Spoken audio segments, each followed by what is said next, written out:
The People's Channel, Britain's news channel.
Very good morning to you. It's just turned 6 o'clock. It's Thursday, the 9th of November. Welcome to Breakfast with Stephen Dixon and Isabel Webster. Well, here's what's leading the news for you this morning. The Home Secretary, Suella Braverman, has launched a stinging critique on the Metropolitan Police, accusing them of playing favourites over planned pro-Palestinian rallies in London this weekend.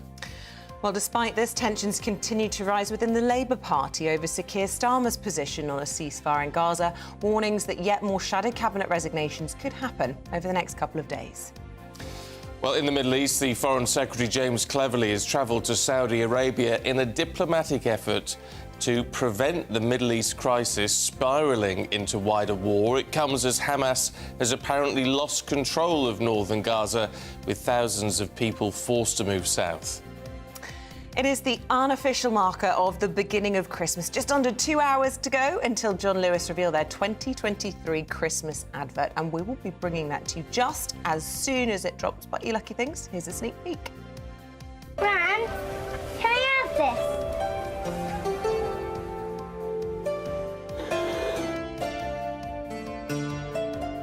It's always a tearjerker, every year.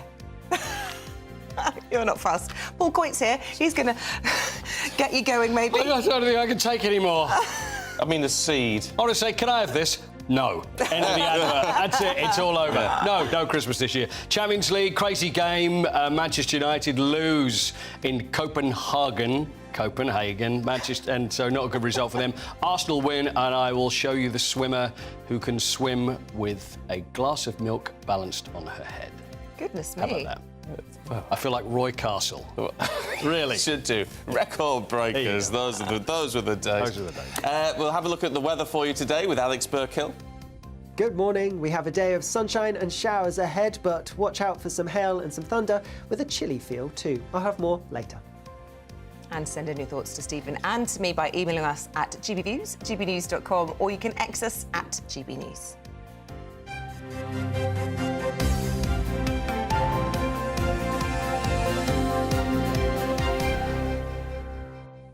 John Lewis advert. Right. I want your thoughts, actually, this morning. gbviews at gbnews.com.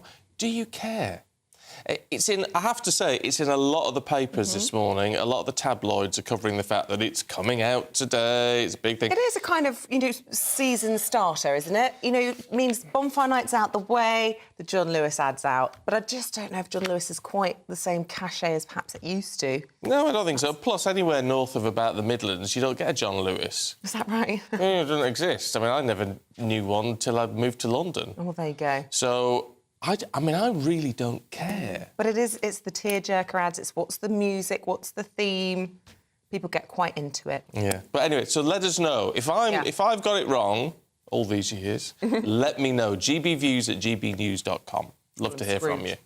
Our top stories this morning is tensions in Westminster. They have reached fever pitch over this ongoing crisis in the Middle East. Yeah, ahead of planned pro-Palestinian protests this weekend, a row has broken out between the government and the Metropolitan Police over whether the march on Saturday should be banned. Now, the Met's Commissioner, Mark Rowley, insisted the protests do not meet the threshold for serious disorder. He's based that on intelligence. Well, the Prime Minister, Rishi Sunak, met with Mr Rowley to discuss the situation, and he made clear that after their meeting, he said the buck is very much stopping with him. Yeah, this is a decision that the Metropolitan Police Commissioner has made, and he has said that he can ensure that he safeguards Remembrance for the country this weekend, as well as keep the public safe. Now, my job is to hold him accountable for that, and we've asked the police for information on how they will ensure that this happens. Well, the Home Secretary, Suella Braverman, has also launched a stinging critique of the police this morning, accusing them of having double standards and playing favourites with protesters. Well, the Home Secretary's comments have been met with plenty of criticism. The Shadow Home Secretary, Yvette Cooper, posted on X, calling Suella Braverman out of control. Cooper also branded Braverman's article as highly irresponsible, a dangerous attempt to undermine respect for police at a sensitive time. But division isn't just isolated to the Conservatives. Sir Keir Starmer's still under pressure over his position on a ceasefire in Gaza. Yeah, after the first shadow cabinet resignation over the issue, more than a dozen Labour MPs have since tried to force a vote in the Commons over a ceasefire, tabling an amendment to the King's speech, calling on the government to press for a truce. Well, joining us now is local government editor at Conservative Home, Harry Phibbs. Good morning to you, Harry. Should we start with Suella Braverman? It certainly seems as though she's becoming a bit of a divisive character, even within cabinet ministers. We've seen lots of them saying that they wouldn't use the language that she's chosen. She's doubled down on it in an article in the Times today. I suppose the question is this getting sign-off from the Prime Minister? One assumes so. Oh yes, no. All these speeches and articles by cabinet ministers. There's a process whereby Downing Street are notified and would have signed off. I thought it was an interesting piece from Suella Braverman in the Times this morning. There's been a lot of discussion about the right to protest and whether that should be unlimited or whether there needs to be constraints if people are inciting in violence or supporting terrorism. Then that right shouldn't be allowed, and of course also that the right to protest shouldn't be allowed to disrupt people going about their daily lives. So it's not an unlimited right. But the point that Suella Braverman was focusing on today was that whatever you allow in terms of free speech and protest, it should be even-handed. And the concern is that the police aren't maintaining equality before the law if they're more indulgent towards one group.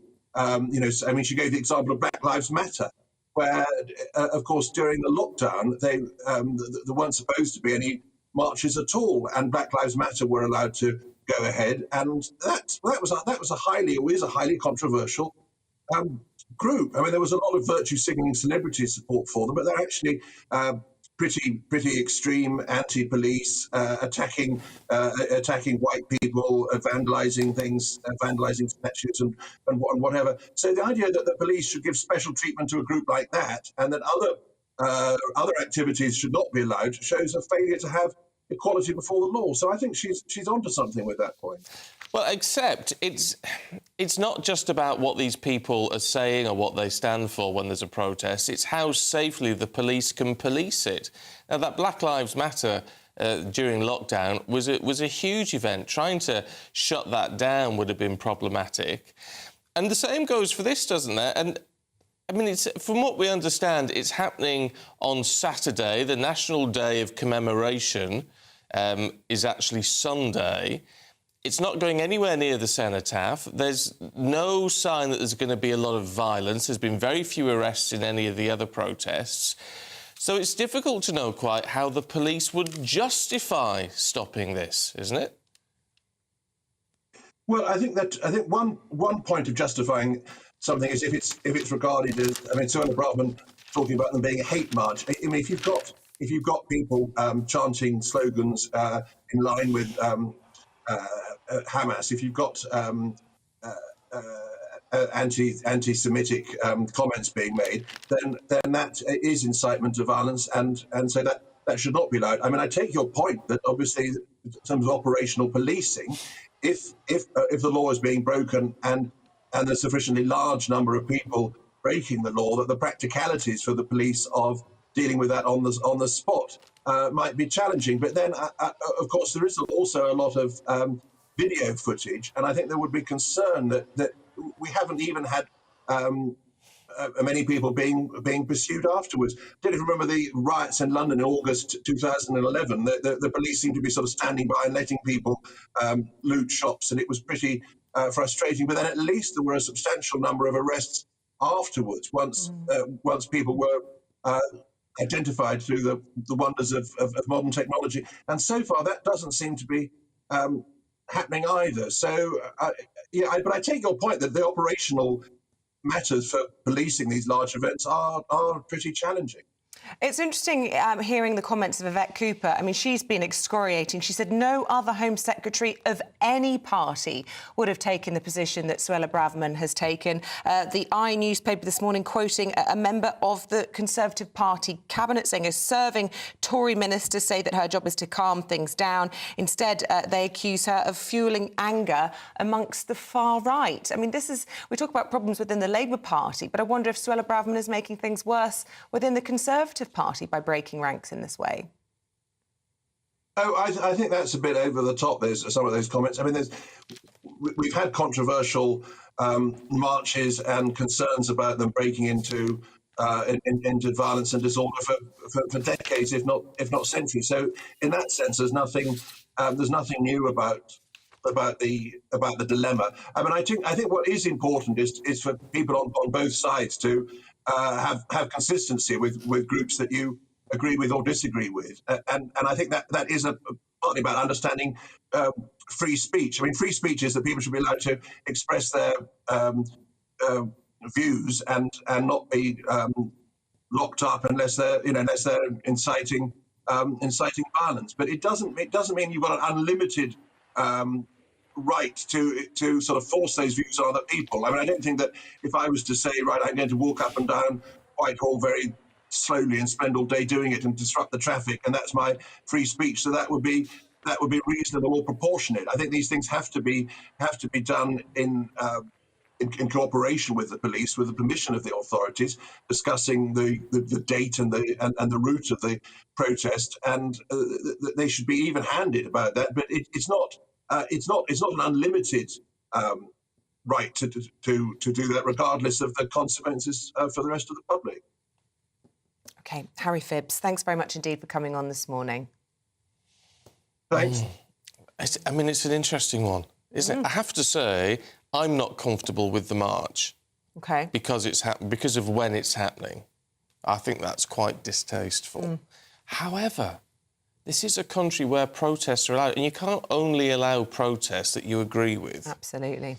I mean, there is concern over stuff, if there is stuff which is specifically anti-Semitic. Obviously, that's got to be addressed. Illegal behaviour, that has to be policed. But I think we have to also be very careful about allowing the police to be operationally independent of government. Government have a very clear position on this. But, at one point yesterday, I think when the Prime Minister was hauling in the Met Commissioner, there were questions about whether or not this was interference. And obviously the Met Commissioner was able to convince the Prime Minister that the threshold had not been met legally, based on intelligence that they had gathered, for it to be closed down, and the Prime Minister seemed to be satisfied by that. But do we want to live in a country where the government decide who can and cannot protest? Probably not. Interesting, one of the organisers of an event for Armistice Day on this weekend, they're called the Western Front Association, and they hold commemorations for the fallen of the First World War, and they've said, we believe in democracy and we believe in free speech, and they think, as long as there isn't any disorder that goes anywhere near their commemorations, then, live and let live. So let us know your thoughts this morning. It's clearly a very, very prickly, contentious issue. GBVs at gbnews.com, and we'll try to reflect those throughout the morning.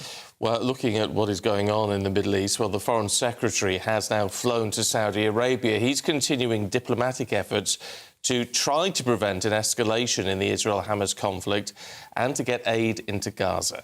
It follows rumours of a 3-day humanitarian pause in exchange for the release of 12 hostages, something that's been denied by the Israeli Prime Minister Benjamin Netanyahu. Overnight, the United States launched new attacks against Hamas backing Iranian military facilities in Syria. Not to be outdone, an American drone was also shot down by the Iran-affiliated Houthi rebels in Yemen. Back on the ground, the Israeli military says 50,000 Palestinians were able to flee Gaza City yesterday as forces again opened up a safe passage south. Well, it follows accusations of war crimes by the United Nations High Commissioner for Human Rights, Volker Turk. He visited the Rafah crossing with Gaza yesterday. These are the gates to a living nightmare. A nightmare where people have been suffocating under persistent bombardment, mourning their families, struggling for water, for food, for electricity and fuel. The collective punishment by Israel of Palestinian civilians is also a war crime, as is unlawful, forcible evacuation of civilians. OK, let's talk to journalist Yotam Confino, who joins us now from Tel Aviv. Yotam, first and foremost, bring us up to date with what is happening within Israel and Gaza. So Israel is continuing to dismantle as much Hamas infrastructure as possible. It says that it has destroyed 130 tunnel shafts, which is obviously the biggest challenge for Israel, is the tunnels. In addition to that, it keeps assassinating senior Hamas commanders, most of whom have had some sort of a direct responsibility for the October 7 massacre. And in the meantime, the safe passage is continuing to be open for a few hours every day. We see the visuals coming out of Gaza with just hundreds of people walking with white flags in the air. And this is supposed to continue unless Hamas puts a stop to it, because it's not in their interest to have all these civilians leaving. And other than that, there's also an escalation, like you mentioned, in Syria. Apparently 12 people have been killed in the Deir ez-Zor, which is the eastern part of Syria, and just outside Damascus in Israeli and American airstrikes. So it's escalating slowly but surely. And what of this rumour of a 3-day pause in exchange for hostages? I know that Benjamin Netanyahu has already poo-pooed it, but I just want to know where this rumour emerged from and if this is something that we might expect to see in the future, perhaps. Yeah, so this is something that's clearly been leaked by Hamas. Hamas has an interest in basically getting the hopes up for Israeli families and families abroad, American, Brits, because they want to keep this fresh. They want to put so much pressure on Israel as possible with regard to international pressure on Israel so that there can be a ceasefire. Now, Israel has agreed that it would be open to a tactical humanitarian pause, but if we're talking about hostages, there's one demand from Israel, and that is to release all hostages in return for a possible ceasefire. Now, 12 hostages or 15 hostages, I think there's a reason why the Israeli government is discussing this, because it doesn't want to discuss or to negotiate out in the open. I don't think any country would do that. There might be something to it, but the official stance is, of course, we're not negotiating in public. This is being done behind closed doors. And this was leaked to Arabic media, thing about 12 hostages. I mean, it's very difficult to understand how to move forward on this when you look at, I know it was a couple of days ago now, but one of the Hamas leadership even denying that civilians were targeted in Israel on October the 7th. I mean, it's when you bring all that into context that you can see perhaps the frustration of Israel in saying we're not going to stop until Hamas is finished. So it's hopeless. If you can't even agree on what happened, you're living in a post-factual world. It's the same as saying the Holocaust didn't happen. What is the starting point, really? And for Israelis to hear the United Nations giving so much attention to a possible ceasefire without suggesting any sort of solution to the problem of having a terrorist organization the day after, to them it's shameful. Especially when you think about the most recent huge terror attack in recent history, which was 9/11, nobody questioned what should be done to Al-Qaeda. Everyone, in fact, agreed, and they participated, even countries where this hadn't even happened, the United Kingdom, Denmark. So for Israelis to hear this consistent worrying about Palestinians, but when Israelis are being slaughtered, it becomes a footnote. 5 minutes later, nobody cares, nobody remembers, and most people... And a lot of people are even throwing down about it. That is such a disgrace for Israelis to have to deal with, which is why they're kind of not listening to the UN. They're listening to the United States. The United States is the key actor in all of this. It is the most powerful actor in all of this. Josam Confino, thank you for bringing us up to date and expressing just the frustration, I think, there that a lot of us see, that this just seems an intractable problem. We appreciate it. Thanks very much for joining us. Thank you. It's 6:18. This is Breakfast on GB News with Stephen and Isabel. Let's just remind you of the top stories today. The Home Secretary, Suella Braverman, has launched a stinging critique on the Metropolitan Police, accusing them of playing favourites over planned pro-Palestinian rallies in London this weekend. Well, despite this, tensions continue to rise within the Labour Party over Keir Starmer's position on a ceasefire in Gaza, and warnings that more shadow cabinet resignations could happen over the next couple of days. And coming up, the world at war. We'll be taking a look at the alarming number of conflicts around the world as we speak to a member of the Ukrainian Parliament.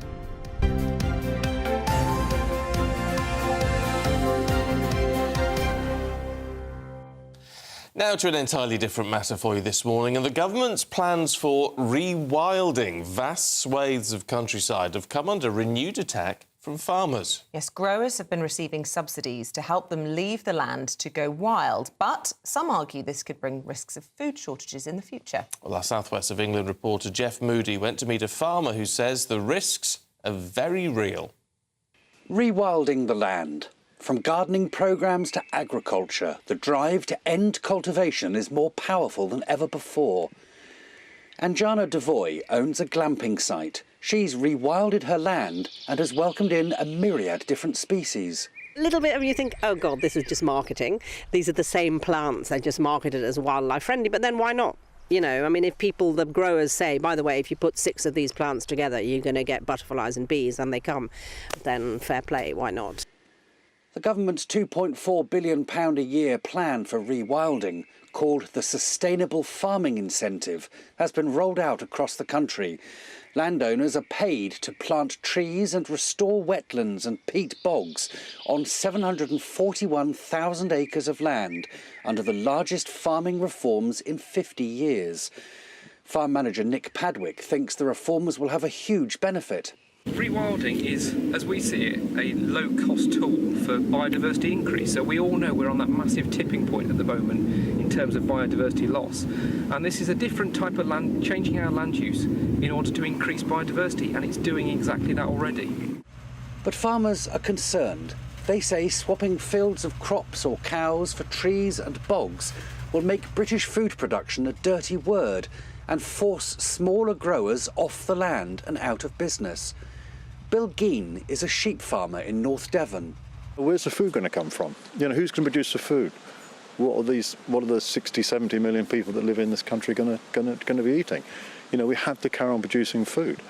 Before Brexit, the EU paid British farmers £2.4 billion in subsidies to farm the land. The government has vowed to keep up these payments until next year, but nearly £1 billion of that money will now be spent on landscape recovery, digging ditches, maintaining hedgerows, allowing nature to take its course. Some farmers say we're walking into a dangerous future of food security, where it's just not profitable to produce British food. Bill Geen believes it is possible to produce food and look after nature without rewilding. Well, we can do that, and we can look after the environment. You know, we're working on it. How? How could you do both? By changing the way we farm, and in some ways going back to the way, not 400 years, but going back to maybe, 50 or 60 years ago, maybe a bit more mixed farming, mixed species on the grassland, and less use of fertilisers, letting the earth produce the crop rather than forcing it using artificial fertilisers. The choices are stark. If we don't rewild, say environmentalists, we won't reach net zero. But if we do, say farmers, then the days of locally sourced produce could be over for good. Jeff Moody, GB News. Let us know what you think about that.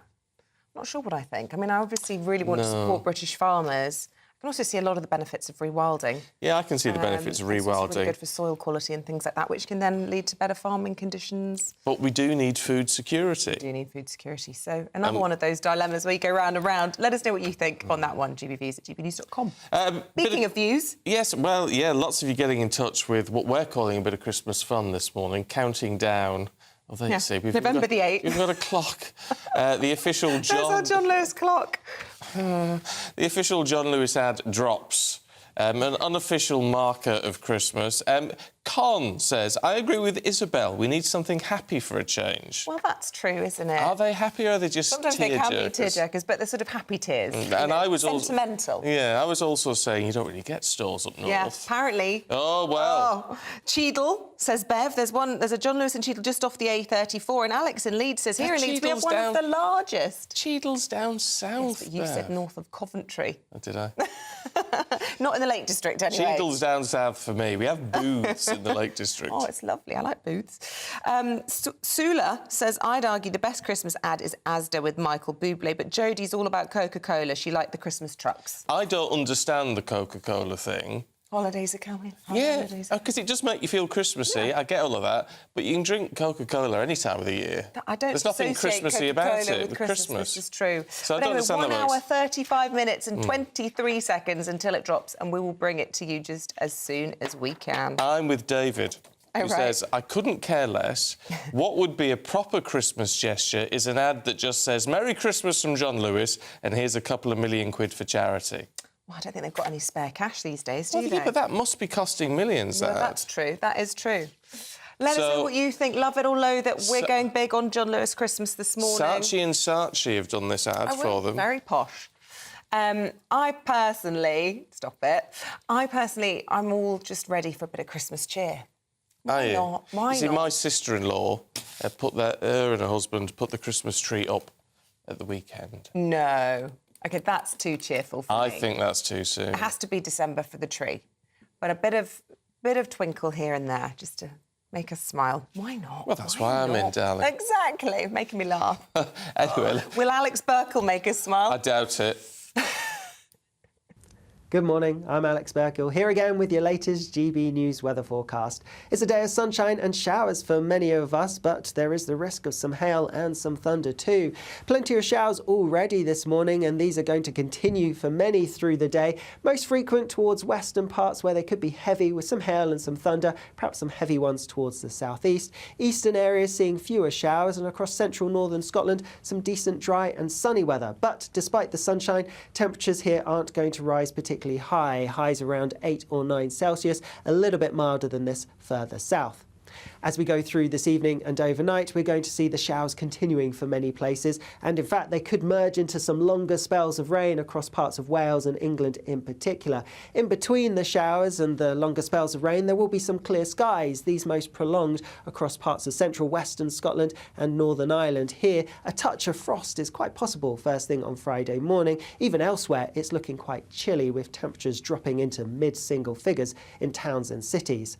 Friday then gets off to a bit of a damp start across southern areas with some outbreaks of rain, but these will clear away towards the east. And then we have a northerly wind, and it's in areas exposed to that wind we're going to see the most frequent showers, so particularly northern parts of Scotland, Northern Ireland, but also eastern and western coasts too. Further inland, staying drier and sunnier, with temperatures similar to today for many of us. Bye-bye. See, it felt chilly this morning. First time in a while. I was really cold on the way in. Did it? So, just wintry. I had my big coat on. I had my duvet coat. Oh, did you? You've got a duvet coat? wrapped up in my duvet coat, and I'm still shivering. Now, still to come for you, we've got all the Champions League action with Manchester United battling in the theatre of nightmares. Paul will have all the details in a moment.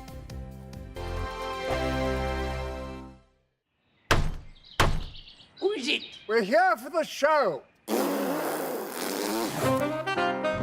More energy this time! Welcome to the Dinosaur Hour. I was married to a therapist. And you survived? I thought we were getting Hugh Laurie. Second best. You interviewed Saddam Hussein. What's that like? I was terrified. I'm playing strip poker with these three. Oh! No, thank you. My CDs need to be put in alphabetical order. Are you going to be problematic again? The Dinosaur Hour. Sunday, the 29th of October at 9 on GB News.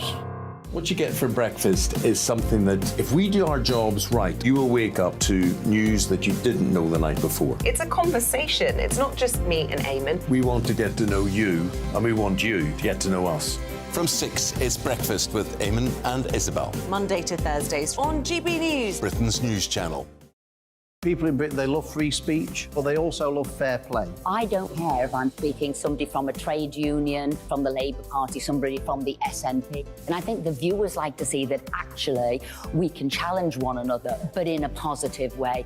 We think we ask the questions that people want to ask, and often we ask the questions that we wanted to ask in Parliament but never got the chance to ask. So join us every Saturday, 10 a.m. till noon on GB News, Britain's news channel.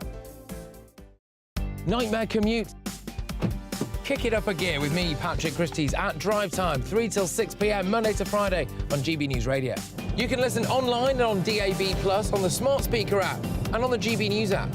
And if you've got an Alexa, all you have to say is, Alexa, play GB News. We're also on TuneIn and the Radio Player apps. From the school run to rush hour, get revved up with me, Patrick Christie's, on GB News and GB News Radio.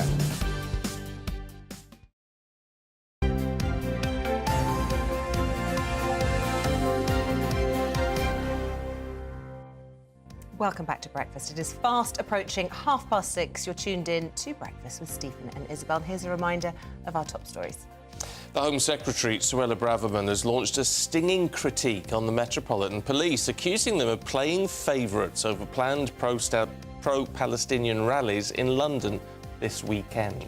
Despite this, tensions continue to rise within the Labour Party over Sir Keir Starmer's position on a ceasefire in Gaza, with warnings that more shadow cabinet resignations could happen over the next couple of days.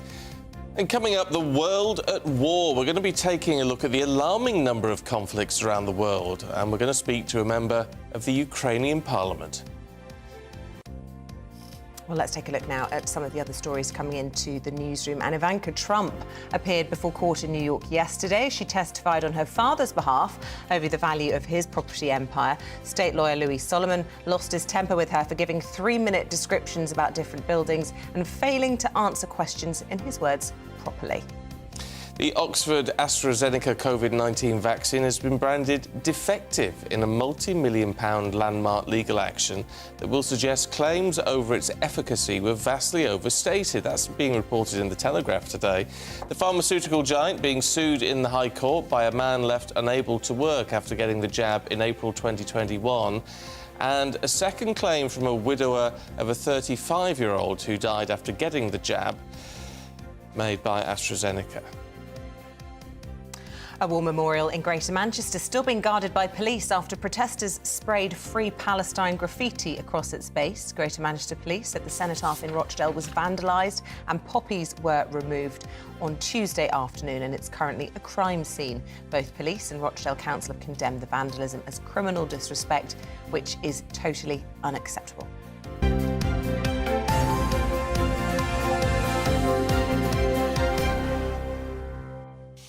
All right, let's have all the sport with Paul Coit. Good morning. Good morning. Champions League. Oh, go on. Denmark. Can you remember the phrase? No. The Danish. Oh. Undskyld hvis det ikke er dividend, Vanina. Oh, my yes. goodness me. Yes. That's very impressive. It's very impressive. Can you remember what it means? It means something like, I didn't mean to kiss your girlfriend. Sorry, I didn't know that was your girlfriend. Undskyld hvis det ikke er dividend, Why do you know that, Paul? Funny enough, Stephen asked me that last week, and I refused to answer that as well. So FC Copenhagen 4, Manchester United 3. I mean, this was a game. It was so exciting. But again, VAR played a huge part, which it did when there was the crazy game, the Spurs-Chelsea game on Monday. So anyway, cut a long story short, because I could go on forever about it, Manchester United then, they go 2-0 up and looking very good. And United, you're thinking, well, they're back and everything's looking fine. But then Marcus Rashford gets sent off. Now, it's very debatable what happened. I mean, the problem is VAR again. So the ball comes over. Marcus Rashford is trying to shield the ball. And as he turns, steps on the Copenhagen player whose ankle buckles and then, anyway, play carries on. But not deliberate. That's the thing. The word is intent. This is what's being used all the time. Yeah, but there was no intent involved. And there wasn't. It wasn't, because when you actually see it, he's looking at the ball, the player's behind, and he's stepped. Yeah. So with VAR, what they'll do is the referee will go over, have a look at the screen, and then all you see on that is a foot going... Because it's too zoomed in. Exactly. And so it looks horrendous if it was meant to be done, which there's no doubt it wasn't. So he gets sent off. Things start to change. Copenhagen then come back into it. It's 2-2 at half-time. Then Manchester United in the next half. Then they get a penalty. And then right towards the end, a couple of goals from Copenhagen. So that's 4-3 to Copenhagen. So that really is why it's called the Theatre of Nightmares. Absolutely. Because that's seven goals there. It was. You sneaky devil. You sneaky devil. We read that in the tease interview. Well, you know what? Like, when you said Theatre of Nightmares, I was just thinking, she's very good, isn't she? She's... Honestly,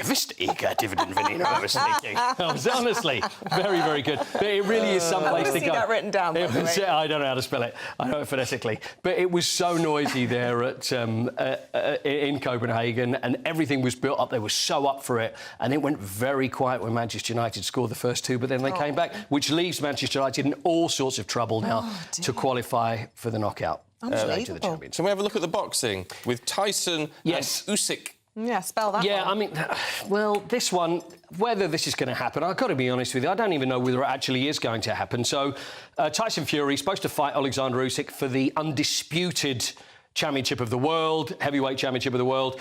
So... It's meant to be pre-Christmas, wasn't it? Well, that's right. 23rd of December is when it was supposed to be. And Francis Ngannou, who's a UFC fighter, who there's Tyson there, just a little warm up there, and there's Alexander Usyk. Now Fury had this fight only recently and was floored in the third round. He expected to win it easily, but it was very tricky. So now it looks like this 23rd of December date is going to be too soon. And they want to now put it off. And the thing is, too soon for what? Well, too soon for him to fight again because it was pretty hard for Tyson Fury. So need to recover. He got knocked down, needs more recovery time. But I know what Tyson Fury in the camp are like. It's going to go on and on and on. So if you're, trying to think, oh, great, I'll stick around for February, I wouldn't hold your breath. Really? I really wouldn't hold your breath. Who would you put your money on between the two? Oh, Tyson Fury. I would have. Well, you would have to say that. I would have said that before. Well, you've got to. It's Tyson Fury. But he was that good. But then again, when he fought recently against Ngannou, he was not impressive at all. Right. So I think it's like, actually, this is not going to be quite so easy. So everyone's allowed an off day, Paul. Are they really? Everyone's allowed an off day. Although, if you're a professional boxer, off days aren't usually the best days to have an off day. That's when you're off for life. Exactly, that's when you get knocked out. You teased this earlier on. We better do it, hadn't we? Swimming. Oh, yeah, milk. Katie Ledecky. Now, Katie Ledecky, one of the finest swimmers the world has ever seen, American, 7-time gold medalist. Now, this is talent. Have a look at this. So this shows always keep your head steady when you're swimming, front crawl. There we are. That's a glass of milk on her head. Now, watch this.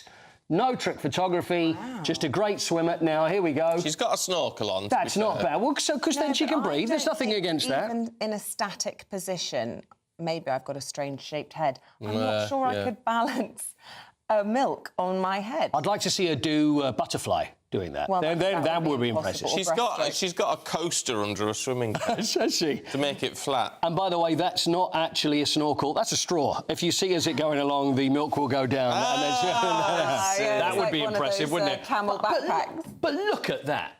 Well, do you know, it's a really good video to teach technique, isn't it? Because it shows how you're supposed to keep your frame still whilst you're smashing out. Oh, she drinks it at the other end. Oh, does she drink it at the other end? That's just like that there. Yeah. Hold my drink. I'm off now to do another one. She's sponsored by a milk company doing that. I kind of imagine she... Actually, I think it's chocolate milk, actually. I think it's a chocolate milk drink she's got, yeah. Oh, right. But yeah, so... I thought it was a bit tip for the kids... Always keep your head steady at all times. Right. Also, whoever cleans the pool would be quite irritated if that did fall off. I know. You wouldn't drain be very the whole happy. Thing, or would you just put extra chlorine in? I've seen worse. Well, you know why they put the extra chlorine in, so I think milk wouldn't be up to the problem. No. Thanks, Paul. Thank you. Right, next, from the sublime to an extinct lizard. It's been rediscovered after 42 years. All the details in just a mo.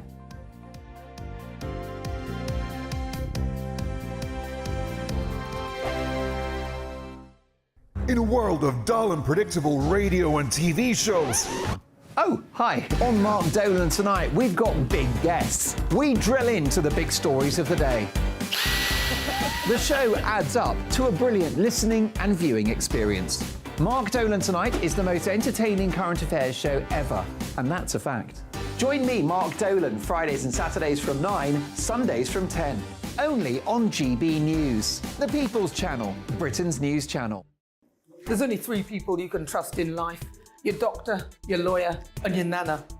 I'm not sure. So join me, Nana Aquare, at 3 p.m. every Saturday and Sunday where we discuss the biggest topics of the weekend. Be ready for battle. Could you be quiet? What is this? It's my new teeth. It's your new Yes, I teeth. know. I don't bite. Well, not without a good reason. Always honest, always fun. Every weekend at 3 p.m. on GB News, the People's Channel, Britain's news channel.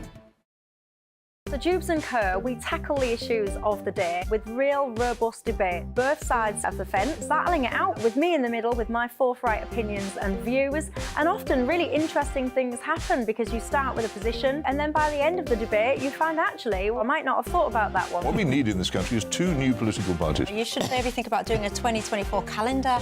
I'm Michelle Dewberry and I'm keeping you company right through until 7 o'clock this evening. GB News, the People's Channel, Britain's watching.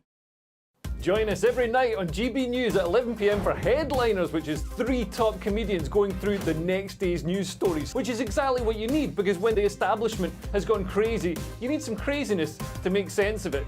Headliners. You don't have to bother reading the newspaper. We've got it covered for you. Every night at 11 p.m. and repeated every morning at 5 a.m. We won't send you to sleep like some of the other paper review shows out there. So join us 11 p.m. every night on GB News. The People's Channel, Britain's news channel.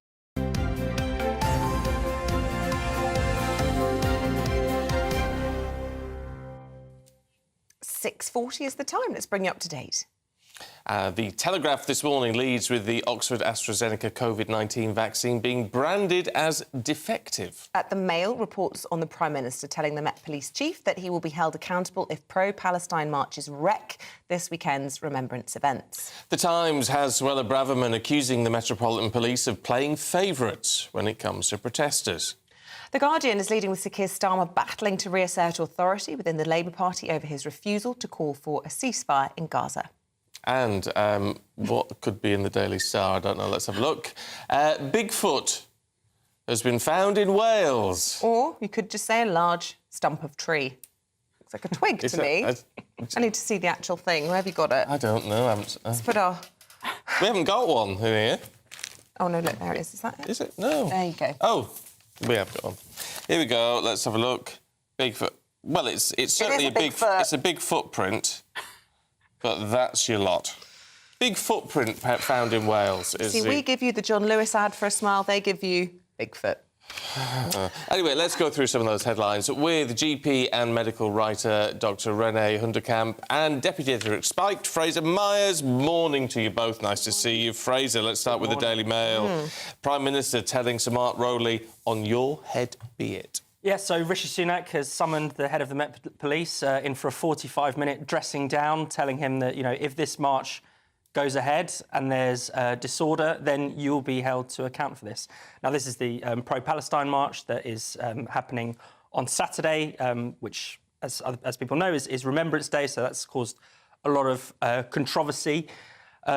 And there's a lot of pressure on the Met Police to ban it, fearing there might be disorder, but also in general because of the sort of tenor of these marches. Pretty much there hasn't been a single one that hasn't featured some kind of anti-Semitic chanting or some sort of praising of Hamas, which has led to arrests. Which has on some occasions led to arrest. I mean, there hasn't been large-scale violent disorder, but it's feared there might be this weekend because people are worried about, you know, will people come and defend the cenotaph?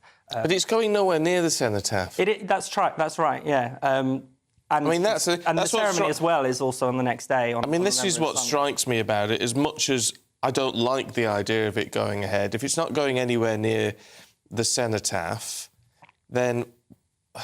And it would be very difficult to try and... Can you imagine the protest if it was shut down? Is it worth the effort of shutting it down? Would it cause more problems if you shut it down? I think that's right. I think, you know, banning it would both be counterproductive, so it would be, you know, practically would be impossible. They've tried to ban pro-Palestine marches in France and Germany. They're going ahead anyway, and people are still coming out onto the streets. But also, as a matter of principle, you know, we are supposed to believe in free speech in this country. People have a right to say things that people might find objectionable, that people might find disrespectful, even in the context of say, Remembrance weekend. And I suppose, you know, a lot of people would say that's what Armistice Day is all about, those people that gave their lives so that we could live in a democratic country, Renee. And that leads me to Suella Braverman, who's come out and accused the police of double standards and of being unfair in policing some events differently. And then this backlash that the Eye's reporting from within the Conservative Party to what she's been saying, you know, in many ways she's sort of fueling the far-right anger. Do you know, I love this statement, far right, anyway, because who is far right now? It's me, apparently. You know, me who lives in London, multicultural, I have a mixed-race child. You know, I'm far from far right, but apparently I am now, because anybody who doesn't agree with the liberal left is far right. There's no in-between. And I can't help feeling this morning that it suits the media to actually paint Suella as having... Is it the media? Because I have to just, in defence of the media, they're quoting members of the Cabinet, a former Tory minister, or sorry, indeed a current Tory minister, and we've also got the shadow Home Secretary saying that no Home Secretary of any political colour would have said the things that Suella Braverman has said. Well, I mean, Fraser and I looked at this morning and it's not actually true, is it? Because if you go back and actually look at David Blunkett, as Fraser found, he actually described the swarms of migrants coming into the country. So previous Home Secretaries have been inflammatory. And I think what we've got here now is we've got no decision Rishi, who constantly just sits on the fence and passes it over to other people. And we've got Suella, who clearly is vying for a leadership position in the future, actually having convictions and standing by them, whether or not people agree with her. And I think what we've been lacking in this whole administration for 13 years is a politician leading the country who has convictions and stands by them. Because even though Boris had convictions, he didn't stand by them. The problem with this is, though, it's divisive, isn't it? It's like a bit Trump-esque divisive. But isn't everything divisive if people don't agree with it?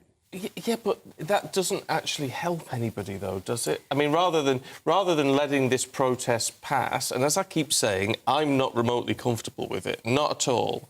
However, rather than just letting it pass and be done, it's building it into this huge issue, which is likely to be, as a result, have counter-protests and all the rest of it. But I actually think the police have created this situation now, actually, because they've been so soft on these protesters, and they have been soft. They've made a few arrests here and there. And we've seen this week that suddenly they feel able to arrest 65 Just Stop Oil protesters all in one go, when they never used to arrest those, but not arrest anyone who's actually preaching hate. Fraser, is that fair? Because, I mean, the police are very clear yesterday. Met Commissioner Mark Rowley saying after the meeting with the Prime Minister that, you know, based on their intelligence, the legal threshold for this very much enshrined in law right to protest had not been met. Well, it's important to recognise that the Met Police are being advised by Islamist extremists, and lots of them, you know, lots of the people on its sort of hate crime advisory body have been found to have been chanting "From the river to the sea," which is a well-known call for Jewish genocide. Could that have played a role in the sort of... I mean, look, I don't want people to be arrested for making what are just inflammatory and you know, hateful comments. I don't think that should be an offence. But when the Met Police says that calling for jihad on the streets of London is not a criminal offence, but it will happily arrest people for what they post on Facebook, you know, making rude comments about anything, really. I mean, in fact, you know, you saw the Met Police, even just in the context of Israel-Palestine, there were Met Police officers taking down posters of kidnapped Israeli children because they believe them to be too provocative, whereas chanting jihad is not. Subsequently, they have apologised. They have apologised, but why? You know, why do it in the first place? I mean, this just goes to show how difficult this is. I want to show you this clip. Actually, it's an interview. It was, I think, on TikTok or something like that. But it's and it's just a young girl who went to one of the pro-Palestine demonstrations and interviewed a Jewish demonstrator there. Is it important for you to be here today? Well, I'm Jewish, I'm Israeli. My parents were the only survivors of their families from the Holocaust. They both survived Auschwitz. I'm not going to support genocide, am I? I'm here with the Palestinians, and we are here with Palestine because we don't believe that what the British government is doing is correct. The British government is supporting this genocide. It's arming Israel, it's financing Israel. BBC and the other media here is supporting genocide. This is illegal, this is immoral. We don't agree with it, we will never agree with it. And as Jews, and myself as Israeli, I am totally against it, and we will continue to be against it. There are now more than 60 such events in the whole of Britain.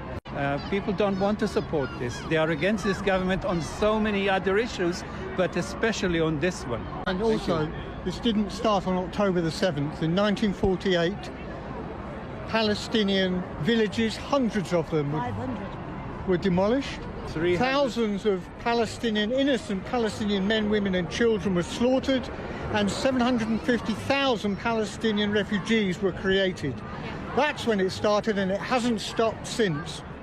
Well, look, I think it's fair to say that clip shows there is nuance in this debate. It certainly just goes to show that this isn't a march made up of Islamist extremists. No, and no one should suggest that everyone on those marches is an Islamist extremist by any stretch of the imagination. You know, there have always been Jewish contingents on these pro-Palestine marches as well.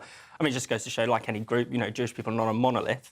People have a range of opinions on every issue, but it is worth stressing that the majority, the overwhelming majority of people, Jewish people, do support Israel. The problem is with all of this is that, and we heard it from, I can't remember who it was we were talking to. Oh, it was Yotam Contino earlier on, who said the problem with this and what is angering Israelis, I totally understand it, is the fact that the focus now is on Gaza.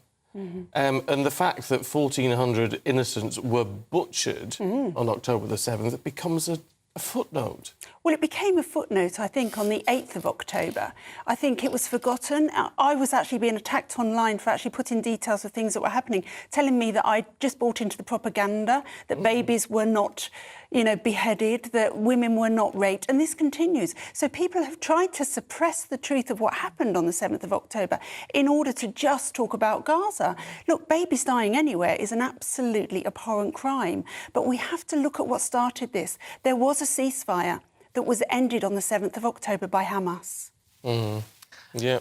Yeah, OK. Well, look, on that, let's look at how this is rumbling on within the Labour Party. Arguably the biggest challenge to Sir Keir Starmer's authority since he has been leading the party. His first shadow front bench resignation. Often these things kind of happen in a dominoes effect, because once one's gone, it kind of puts pressure on the others. Well, why aren't you resigning? And there's sort of rumours, I think, is it The Guardian quoting 15 possibles?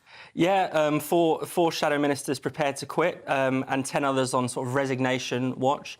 I mean, it's bizarre to think that, just over a month ago, Keir Starmer looked almost unassailable. He just had these incredible by-election wins. He's still doing very well in the polls, it has to be said. This hasn't dented his reputation among the broader public. But this is a huge problem for Labour. I mean, MPs are saying that they're getting more letters about this than any other issue, more than Brexit, more than COVID. I suppose because the Palestine issue has become so, totemic on the left, and it has been for decades. And this seems to be the one issue where Keir Starmer hasn't been able to marginalise the left wing of his party. I've read reports about Sue Gray acting as sort of councillor-in-chief, that MPs were coming to her in floods of tears, and she'd sort of... it's just such a change of career for her, isn't it? Not only now coming out flying the flag for Labour, but sort of having to put her arm around and support people. But it goes to show the strength of feeling in all of this.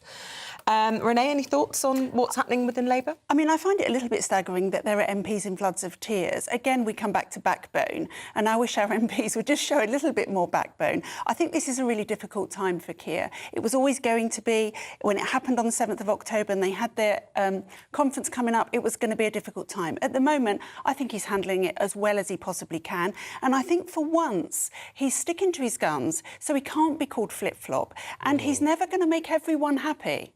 No, that's true. But again, it's like the sort of going to destroy any chances they've got in the next election. If he's so wedded to this position because he's so afraid to go back to anywhere that could be portrayed as anti-Semitic. Yeah. And as a result, he will probably lose, potentially a lot of Scotland, for example.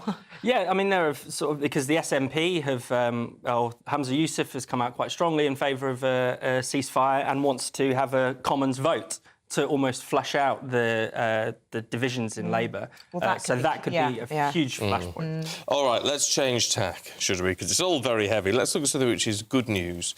Renee, in the Daily Mail The Lyons grassland striped skink. What on earth is this? So it sounds like it's a lizard, and it is a lizard, but it doesn't really have legs, so it looks a lot like a snake. Oh. And apparently it was missing. They assumed it was extinct for 42 years, but suddenly something made them in April decide to go out and have a look for it. And guess what? They found him, the long-lost extinct skink. And there he is. What does this tell us? I've heard of a skink. And what have you not? No, have you? Yeah, I have. Oh. But then I quite like lizards. Oh, do you? I quite fancy, I was saying to Fraser, having a pet monitor lizard just wandering around the garden. Oh. I've stayed in Africa where they've had monitor lizards up in the sort of beams of the building. It's a bit off-putting. What's a monitor lizard? They're these big. giant... They're yeah. big. Oh, have they? Yeah, I quite like lizards. There's you? something about lizards I find really pretty. Oh, well, I think they're attractive as far as that goes. I don't know if I'd want one as a pet, Fraser. I don't think I'd fancy that. Yeah. You can't hug it, can you? You can't. That's what makes us so interesting. We're all of different opinions. Let us know, would you like a lizard without legs as a pet? One that was formerly extinct? I mean, I'm not sure what we're supposed to read into this. Is this to say perhaps there might be other things that we thought were extinct that aren't? I'm Is this sure. a sign of something else? Yeah. I don't know. Oh, yeah, there's all that. Now, the John Lewis ad is coming out in 1 hour and 5 minutes and 21 seconds. Are you on the edge of your seat? I don't even have a TV. Oh. So I can't partake in this. No. Fraser? I can't wait, yeah. I just sort of, if anything else, I mean, I know the others are out, and there's loads of Christmas ads out now. I think it's too early. It's not too early. Bonfire nights happen. Do you know what? I just don't have any strong feelings about this. I actually wish people were more engaged in what's around them than what's on their TV. I wish they were out enjoying exercise, wildlife, people, lizards, than watching TV. Yeah. Oh, do you know what? I agree with you. A lot of sense spoken there. The good Dr. Honderkamp talks sense. It takes our contributor to point out we, of course, mean after they've watched this channel. Of course. Yeah. Of course, you can see that on your phone. Whereas I did like you, Dr. Honderkamp. You're never coming back on the show. It's been a pleasure. Thank you. We've had lots of emails coming in with their or your take on the John Lewis ads. Keep those coming in, and we'll be back in just a few moments' time with all the latest on Suella Braverman. She's done an interview today in the Times newspaper where she's hit out at police over pro-Palestinian rallies, sidelining the Prime Minister as tensions continue to grow. That's next. Good morning, I'm Alex Berkill, here again with your latest GB News weather forecast. It's a day of sunshine and showers for many of us, but there is the risk of some hail and some thunder too. Plenty of showers already this morning, and these are going to continue for many through the day, most frequent towards western parts where they could be heavy with some hail and some thunder, perhaps some heavy ones towards the southeast. Eastern areas seeing fewer showers, and across central northern Scotland some decent dry and sunny weather. But despite the sunshine, temperatures here aren't going to rise particularly high, highs around 8 or 9 Celsius, a little bit milder than this further south. As we go through this evening and overnight, we're going to see the showers continuing for many places, and in fact they could merge into some longer spells of rain across parts of Wales and England in particular. In between the showers and the longer spells of rain, there will be some clear skies, these most prolonged across parts of central western Scotland and Northern Ireland. Here, a touch of frost is quite possible first thing on Friday morning. Even elsewhere, it's looking quite chilly, with temperatures dropping into mid-single figures in towns and cities. Friday then gets off to a bit of a damp start across southern areas with some outbreaks of rain, but these will clear away towards the east. And then we have a northerly wind, and it's in areas exposed to that wind we're going to see the most frequent showers, so particularly northern parts of Scotland, Northern Ireland, but also eastern and western coasts too. Further inland, staying drier and sunnier, with temperatures similar to today for many of us. Bye-bye.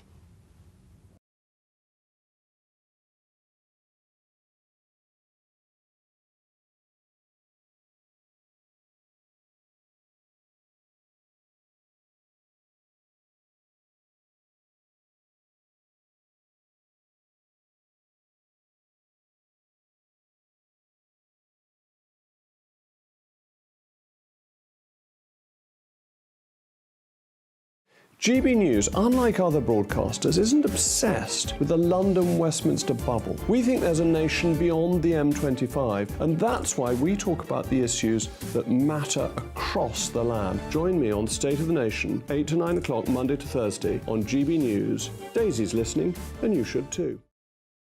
There's only 3 people you can trust in life. Your doctor, your lawyer, and your nana. I'm not sure. So join me, Nana Are Queer, at 3 p.m. every Saturday and Sunday, where we discuss the biggest topics of the weekend. Be ready for battle. Could you be quiet? What is this? It's my new teeth. It's your new teeth. I don't bite. Well, not without a good reason. Always honest, always fun. Every weekend at 3 p.m. on GB News, the People's Channel, Britain's news channel. Tired of the usual focus-tested, pre-prepared Westminster runaround? Well, so am I. So you want higher taxes? Is your department to blame for this? Are you rethinking this policy? Every Sunday at 9:30, I'll be sitting down with those in power to get the truth about the issues affecting you. Let's be honest, we've known about the cost pressures of this project for years, not months. That's the Camilla Tominey Show, a politics show with personality. On GB News, the People's Channel, Britain's news channel. Who is it? We're here for the show. More energy this time! Welcome to the Dinosaur Hour. I was married to a therapist. And you survived? I thought we were getting Hugh Laurie. Second best. You interviewed Saddam Hussein. What's that like? I was terrified. I'm playing strip poker with these 3. Ah! No, thank you. My CDs need to be put in alphabetical order. Are you going to be problematic again? The Dinosaur Hour. Sundays at 9 on GB News. Favourites over planned pro-Palestinian rallies in London this weekend. Well, despite this, tensions continue to rise within the Labour Party over Sir Keir Starmer's position on a ceasefire in Gaza, with warnings that more shadow cabinet resignations could happen over the next couple of days. Well, in the Middle East, the Foreign Secretary James Cleverly has gone to Saudi Arabia. It's a diplomatic effort to try to prevent the Middle East crisis spiralling into wider war. It comes as Hamas has apparently now lost control of northern Gaza, with thousands of residents there forced to move south. The world at war. We have a special report looking at the alarming number of conflicts around the world. We'll be speaking to a member of the Ukrainian Parliament and looking at some other conflicts around the world which may have slipped your mind. And it's the unofficial marker of the beginning of Christmas, apparently. Just under an hour until John Lewis reveals their 2023 Christmas advert. We'll bring it to you as soon as it drops. If you can't wait that long, here's a sneak peek. Gran, can I have this?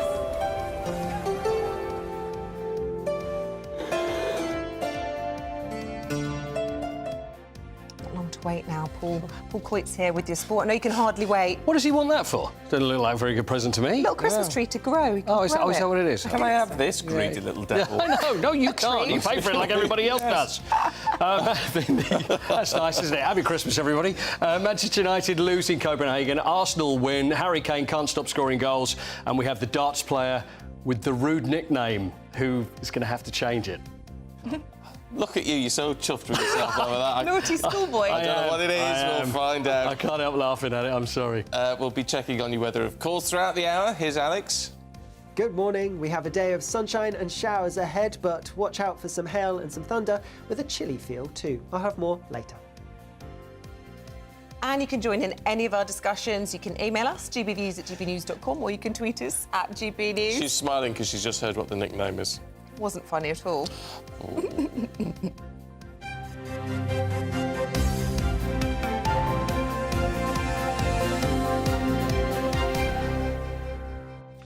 I don't know how Paul's going to work that. I don't know how he's going to do that nickname. You just have to play it straight.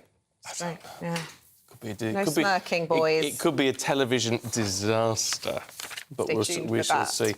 Look, top story this morning, and tensions have reached fever pitch over the crisis in the Middle East. Yeah, ahead of planned pro-Palestinian protests this weekend, a row's broken out between the government and the Metropolitan Police over whether or not it should be banned. But the Metropolitan's Commissioner, Mark Rowley, insists the protests do not meet the legal threshold for serious disorder. Well, the Prime Minister met with him to discuss the situation and made clear after their meeting that the buck now stops with the Commissioner. Yeah, this is a decision that the Metropolitan Police Commissioner has made, and he has said that he can ensure that he safeguards Remembrance for the country this weekend, as well as keep the public safe. Now, my job is to hold him accountable for that, and we've asked the police for information on how they will ensure that this happens. Well, Suella Braverman's also launched a stinging critique in the papers this morning, accusing the police of double standards and playing favourites with protesters. The Home Secretary's comments have been met with plenty of criticism, including from the shadow Home Secretary Yvette Cooper, who's posted online calling Suella Braverman out of control. Yes, Yvette Cooper also branded Suella's article as a highly irresponsible, dangerous attempt to undermine respect for police at a sensitive time. Yeah, but as you know, in the world of politics, division isn't just isolated to the Conservatives. Sir Keir Starmer is under a lot of pressure over his position on a ceasefire in Gaza. And this is after the first shadow cabinet resignation over the issue. More than a dozen Labour MPs now have since tried to force a vote in the Commons over a ceasefire, tabling an amendment to the King's speech, calling on the government to press for a truce. Let's talk to our political editor, Christopher Hope. Morning to you, Christopher. It is, I mean, Yvette Cooper's right, isn't she, in the sense that she's saying the Home Secretary is undermining the police? Yes, to a degree, she is, because she's saying that the police do police marches in different groups differently. That she's saying there in this incendiary column in the Times newspaper this morning that the police go easier on left-wing groups, as she would call them, Black Lives Matter. They're tougher on football fans. That's not fair on them. I mean, it's undermining almost the way that the police are operating. I mean, I do think, I left work last night thinking that it all slightly calmed down with these remarks by Rishi Sunak after he met with Mark Rowley, the Met Police Chief, getting some guarantees that these marches would be far away from the armistice commemorations on Saturday morning. And suddenly, it's all gone crazy this morning. Number 10 won't tell me whether this op-ed was signed off overnight, the one by Suella Braverman. It is very incendiary. Labour are furious. We're trying to find supporters of Suella Braverman. Do they support what she's saying? But it did seem, in a sense, that Ms Braverman has chucked a large brick into what was quite a calmer mill pond last night in Westminster about this very difficult Saturday approaching. I mean, it's difficult to understand how it all works, Christopher. Presumably, Mark Rowley has to work on, or at least work round a legal framework here. He can't just ban something because he doesn't think it's a good idea. There's got to be an appropriate reason for banning it, which he thinks hasn't been met. Yes, the legal framework, Stephen, is called the Public Order Act 1936, and there's a very high threshold to ban marches. We've allowed marches in this country going back decades because we think, as a country, you have a right to express your view on what you think is right or wrong, but you can't, of course, be violent or hurt other people. That's why Theresa May, the then Home Secretary in 2011, she banned a march by the English Defence League in parts of East London. Some postcodes were banned from holding these marches for a month. But that was very, very rare that happened. It happened on advice given to Theresa May at that point. That threshold has not been passed. What's interesting is who is the boss of Mark Rowley? Now, Sadiq Khan, London Mayor, he is one boss. The other boss is Suella Braverman, not really the Prime Minister. And so you've got the Prime Minister trying to sort of calm the waters yesterday with this meeting in Downing Street, and then the direct boss of Suella Braverman, as I say, just really tearing off that sticking plaster this morning. Before anyone who's a Labour supporter rubs their hand in glee at the sort of division within government on this, we've got to remind ourselves, haven't we, that the Labour Party is far from in the clear when it comes to this conflict. No question. It is really, I think, for many in Westminster, a test for Keir Starmer. What kind of Prime Minister might he be? How will he deal with noises off in his own party when big challenging issues take place on a world stage? And there's no more challenging issue right now than the conflict in Gaza, with the images on GBNews overnight from the IDF's moves in Gaza City, trying to find these tunnels and finding Hamas. Now, of course, we do know yesterday a frontbencher resigned, Imran Hussain, MP for Bradford. He was a low-level minister looking after the New Deal and employment issues. I understand two more are on resignation watch today. Many more might go. As many as 15 frontbenchers have said they support a ceasefire in the conflict, not a pause, which is Labour leadership policy. A ceasefire, according to Sir Keir Starmer, would cement the gains made by Hamas with the attacks on October the 7th. So that can't be supported. Israel must defend itself. But to what is allowable when you defend yourself? Is it appropriate? What's happening in Gaza with thousands, many of them children, losing their life? Is that an acceptable way to defend yourself? That's where the debate is. We're looking to next week now, Stephen. On Tuesday, Wednesday, there could be a debate in Parliament when there might be a vote on this whole idea, which will put Labour MPs under the spotlight. Yeah, it will. Christopher, for now, thanks very much indeed. Just want to bring you a couple of views on all of this, the marches in particular. Ian in Feltham says discussions between the Home Secretary and the head of the Met should be confidential. The marchers on Remembrance weekend will shoot themselves in the foot, but they should be free to do so. Phil says Armistice Day is just one day. It's honouring and remembering those brave personnel that fought and died for us to enjoy freedoms. To march in protest of anything is disrespectful. And I would agree with you, Phil. I totally agree with you. However, doesn't mean it's illegal, does it? And that's the thing. Keep your thoughts coming through, gbviews at gbnews.com. Now, we are, of course, approaching Remembrance Weekend, and we're being reminded to not only think of those who were killed and injured in the World Wars, or the many conflicts since, but also to remember those fighting for freedom and peace right across the world today. Right now, more than 100 countries are affected by many kinds of conflicts and wars. Well, Isabel has more details. Yes, well, with Remembrance Weekend fast approaching, we thought it'd be a good time to really try to remember the very many countries at conflict. And here is a list of all of those ongoing at the moment. And you'll see that the Middle East and North Africa having the longest list. Israel and Palestine both in there. We move on to Africa and you'll see there 35 countries at conflict, mostly civil wars for them. And in Asia, 19 conflicts with India at war with both China and Pakistan. And we've drawn that up into a graphic of the globe. And this shows that 3/4 of the planet today are actually at conflict. So you've got in purple over there the situation ongoing between Russia and Ukraine. You move across to the green and you'll see Afghanistan on the ongoing political turmoil. Within Africa, you see the upsurgency, the terror upsurgency, as well as lots of civil war. And then the drug wars continuing across South America and Central America. Right in the middle, though, in the middle of the screen, do not forget Yemen, because, of course, many journalists simply cannot get in there and it is massively underreported. But our final graphic this morning really looks at the conflicts that we are most aware of today. The ongoing situation with Ukraine, but right in the middle, the longest and most historic ongoing conflict of all time, and that is between Israel and Hamas. Well, let's talk to the People's Deputy of Ukraine, a member of the Ukrainian Parliament, Inna Sovsun, who joins us now. Really good to see you this morning. Is there, I don't know if frustration is the right word, that there is so much, and understandably so much attention on what is going on in the Middle East, that it means that what is happening in Ukraine, far from it stopping, but it just drops out of the headlines?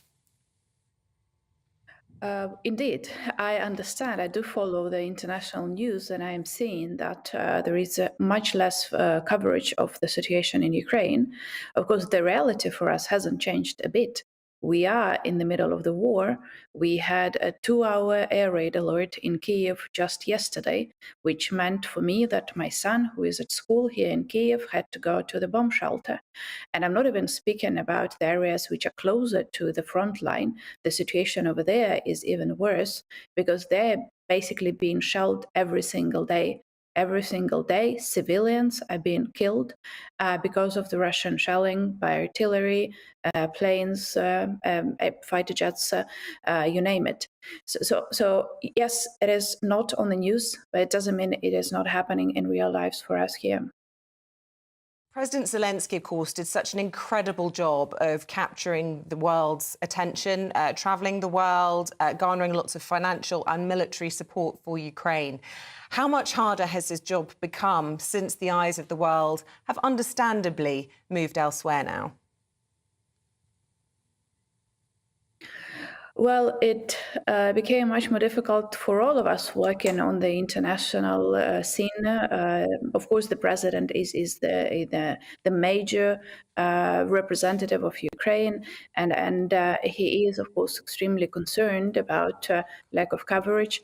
But we also understand that, well, media coverage is one thing, but the issue of military aid is slightly different, and we are still grateful for the commitment of other countries, including the UK, that is being made. We are getting the weapons that is so crucial for our survival.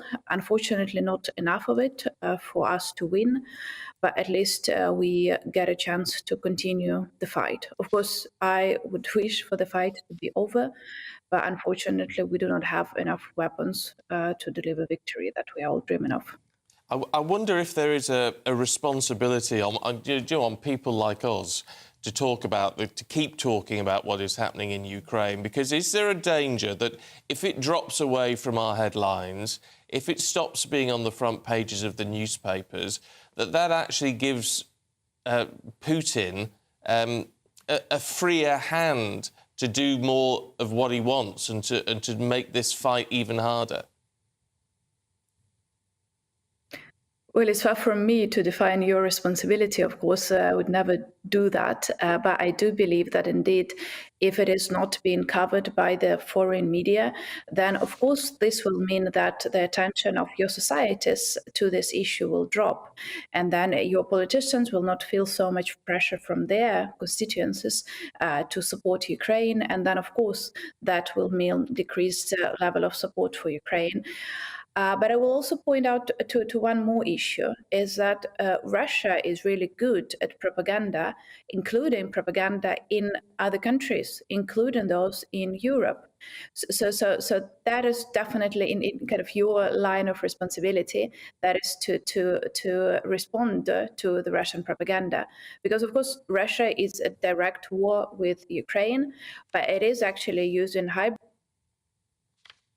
Oh, apologies. We've lost that line with Inna, but we certainly got the gist of what she was saying. Some really, really strong points. And actually, we cannot forget what is going on in the rest of the world, and particularly what is going on in Ukraine. It hasn't stopped. As you say, without the eyes of the world upon it, it allows Putin to act with impunity, which isn't in any of our interests. Speaking of interest, we talk about Labour. Lots of divided opinions within the party. They're saying they're going to force a debate on the King's Speech over energy independence and bills, but will they be able to focus on that? Oh, I don't know. Well, unlike last winter, there's going to be less help from the government for most of us this winter time. Joining us now is Shadow Secretary for Business, Energy and Industrial Strategy. Good morning to you. And you'll guess from what I was saying there that we're focusing a little bit on the divisions within the party. And I suppose in many ways you could see this as the biggest sort of challenge to Sir Keir Starmer's authority that he's faced yet. How do you think he's handling it?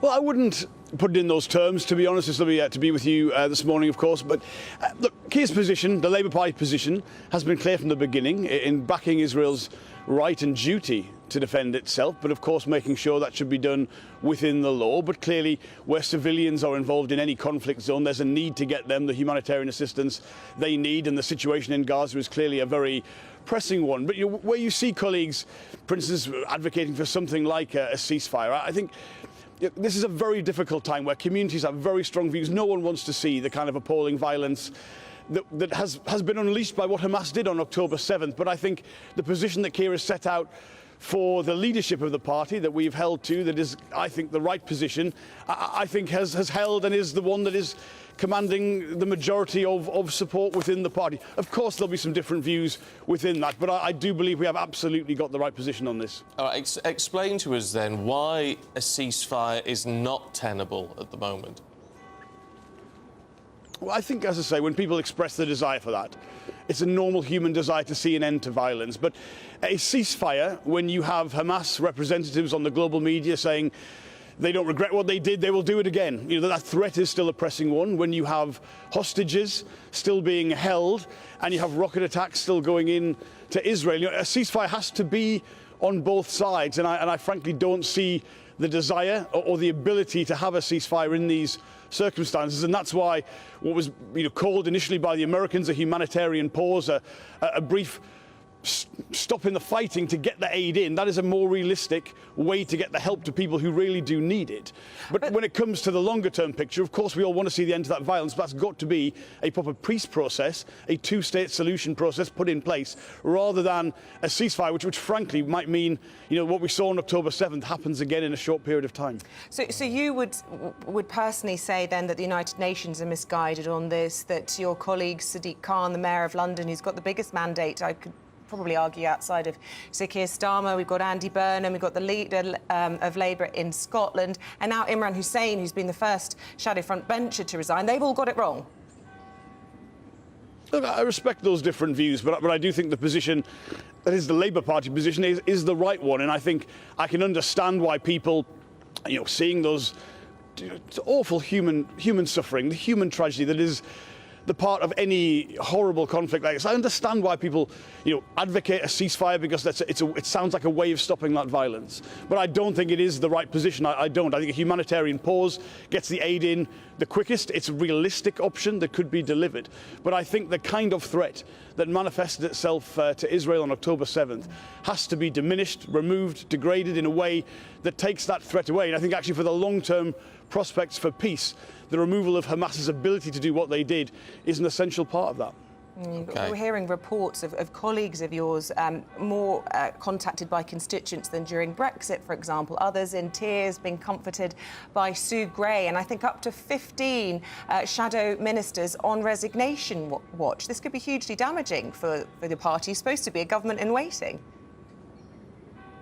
Well, look, I think when you have speculation in newspapers, you have to simply go off the facts of what has actually happened, and I think the speech that Keir gave, fleshing out a wider position, a route to peace in the Middle East, commands the respect of the Parliamentary Party and the wider Labour Party. Again, I say a large political organisation like Labour will always have different views within it. And I'll be frank, look, I often mention to you, I've been a Member of Parliament for 13 years. There are few things harder than managing the kind of tensions, the kind of strong feelings that come from a conflict in the Middle East of this kind. It was very similar near the end of the last Labour government when you had the tensions in Lebanon and what happened there. So look, I understand people quite rightly feel strongly about an issue which is one that has been one of the longest running conflicts, one of the longest running political problems in the world for some time. So I understand that. But look, the position that is the Labour position, which is Israel must be able to remove the kind of threat that currently exists to it, which we saw manifest on October 7th. Of course, that must be done within international law, and of course we must get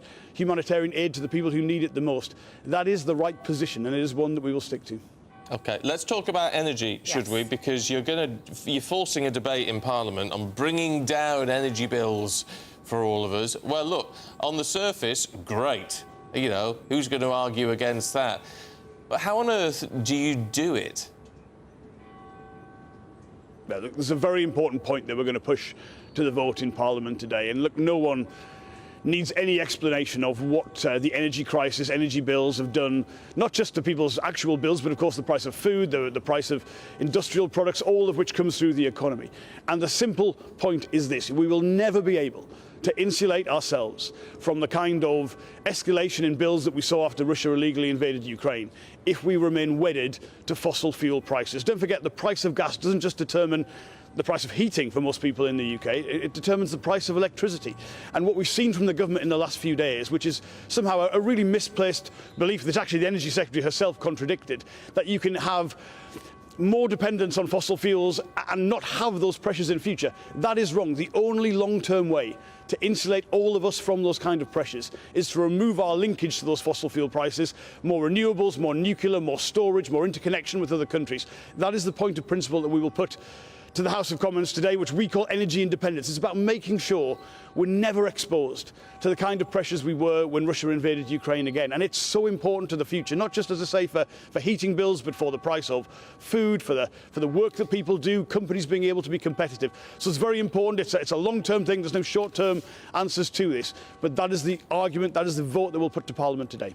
Yeah, but in the meantime, doesn't that in effect mean that what the Prime Minister wants to do, and what was outlined in the King's speech about the North Sea oil platforms, that actually we do need that, because as we transition towards net zero and all the rest of it, we've got to have a secure supply? So the straight answer to that is no. And the reason for that is that, look, the North Sea is a huge national asset. It will continue to provide oil and gas, particularly gas for us, right up until 2050. But if you put the resource into putting more licences into the North Sea, which is a declining field, it can't go on forever, the expansion of the North Sea cannot bring down energy bills. And the government themselves have admitted this. The price of gas will always be set by what is in the main a regional, sometimes an international market. Producing it here in the UK gives us no special price, no special access to that resource. So you've got to put the longer term investment and the support in government policy into removing our dependence on the price of those fossil fuels. So it's not about turning it off, it's not about a cliff edge. That will continue quite rightly well up until 2050. But the government trying to pretend that they can bring down energy bills with more oil and gas licences in the North Sea is just simply not correct. To remove the kind of exposure we've had, you've got to remove our linkage to those prices, our vulnerability, if you like, to those prices. And that is the difference between the Labour position and the Conservative position.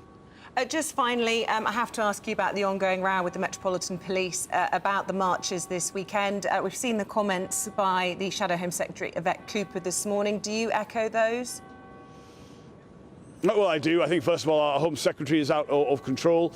I think the government needs to somehow get control of her. You shouldn't be having politicians behaving in this kind of divisive way, particularly when tensions are clearly high because of events in the Middle East. And look, Remembrance Day, to me, to the Labour Party, is sacrosanct. Nothing should interfere with that. But where the police are making operational decisions, where they're balancing these things, they say can be done in a way which won't interfere with Remembrance Sunday, you've got to back the police. You've got to back them in maintaining control and doing that in the right way. And I'm frankly sick of a Home Secretary who won't do that, who will undermine the police for her own selfish political ends. OK. Jonathan Reynolds, good to see you this morning. Thanks very much indeed. Appreciate that.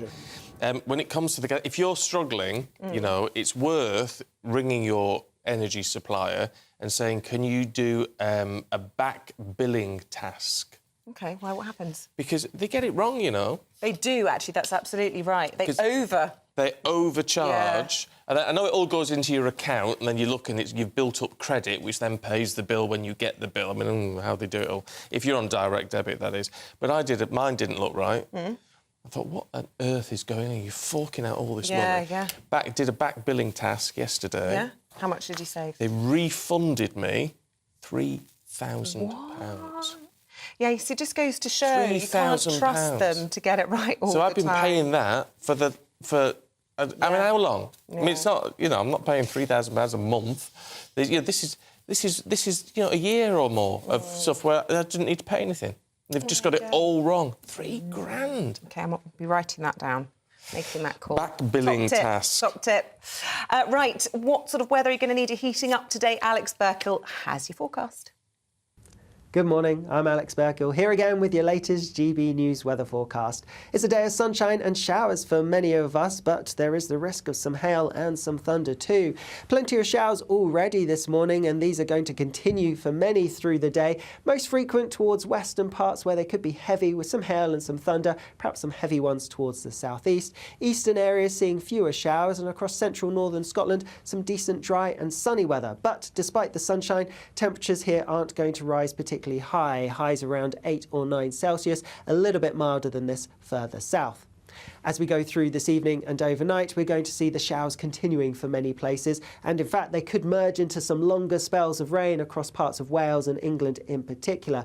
In between the showers and the longer spells of rain, there will be some clear skies, these most prolonged across parts of central western Scotland and Northern Ireland. Here, a touch of frost is quite possible first thing on Friday morning. Even elsewhere, it's looking quite chilly, with temperatures dropping into mid-single figures in towns and cities. Friday then gets off to to a bit of a damp start across southern areas with some outbreaks of rain, but these will clear away towards the east. And then we have a northerly wind, and it's in areas exposed to that wind we're going to see the most frequent showers, so particularly northern parts of Scotland, Northern Ireland, but also eastern and western coasts too. Further inland, staying drier and sunnier, with temperatures similar to today for many of us. Bye-bye. OK, still to come for you this morning. Should Gary Lineker follow Carol Vorderman and leave the BBC? Well, she was sort of asked to leave, wasn't she? If they want to be very political online. We're going to debate it in just a moment.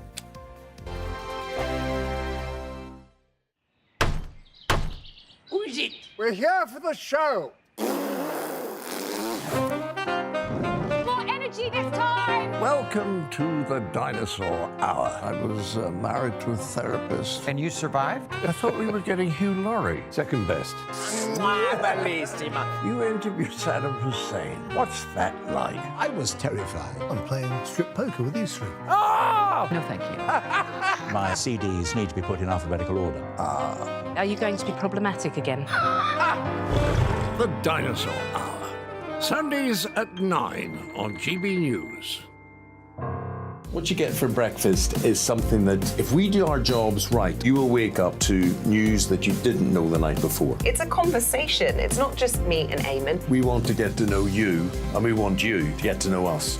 From 6, it's Breakfast with Eamonn and Isabel. Monday to Thursdays on GB News. Britain's news channel.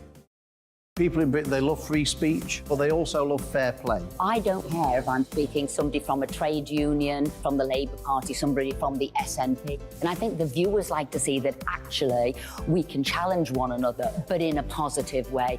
We think we ask the questions that people want to ask, and often we ask the questions that we wanted to ask in Parliament but never got the chance to ask. So join us every Saturday, 10 a.m. till noon on GB News, Britain's news channel. Nightmare commute. Kick it up a gear with me, Patrick Christie's at Drive Time, 3 till 6 p.m, Monday to Friday on GB News Radio. You can listen online and on DAB+, on the smart speaker app and on the GB News app. And if you've got an Alexa, all you have to say is, Alexa, play GB News. We're also on TuneIn and the Radio Player apps. From the school run to rush hour, get revved up with me, Patrick Christie's, on GB News and GB News Radio. Tired of the usual focus-tested, pre-prepared Westminster runaround? Well, so am I. So you want higher taxes? Is your department to blame for this? Are you rethinking this policy? Every Sunday at 9:30, I'll be sitting down with those in power to get the truth about the issues affecting you. Let's be honest, we've known about the cost pressures of this project for years, not months. That's the Camilla Tominey Show, a politics show with personality. On GB News, the People's Channel, Britain's news channel. Now then, Lee Anderson here. Join me on GB News on my show, The Real World, every Friday at 7 p.m. I'm not eating bloody cat. Are you Delicious. mental? Open your mouth. OK, here comes a train. Reminds me of the scene in Singing in the Rain. Adam, is that a good one? Whoa! Join me at 7 on GB News, Britain's news channel.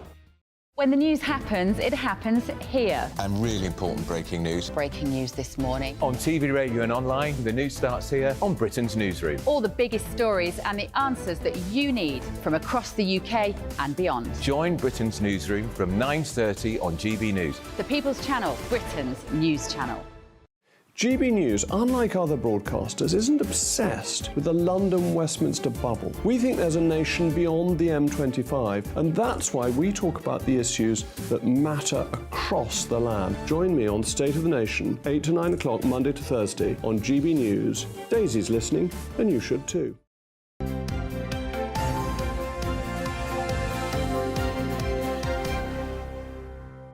Right, Carol Vorderman has stood down, or was she pushed?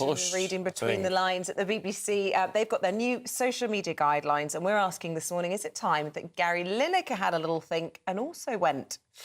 Well, never far from controversy, Lineker was suspended earlier this year after he criticised the language used by ministers when discussing the government's asylum policy. Of late, however, he has taken to reposting tweets rather than commenting on them specifically, although I did spot one, I think just this last weekend, criticising the use of the word hate marches, saying that people protesting for peace and in favour of children who are being bombed is not a hate march. So he's not really shied from getting stuck in with the politics but there. it's just that line, and whether you think he's right or think he's wrong is almost irrelevant. Same with Carol Vorderman. It's whether you think it's appropriate for someone who has a very big platform to be, you know, rallying support for a political party or against a political party or whatever it might be. Let's talk to Chief Executive of the Freedom Association, Andrew Allison, and journalist Julie Cook. Good to see you both. The Freedom Association, Andrew, do you think they should have freedom to say what they want? No, they shouldn't. It's because of the way that the BBC is funded. We all have to pay a tax to watch live television, and that goes to fund the BBC.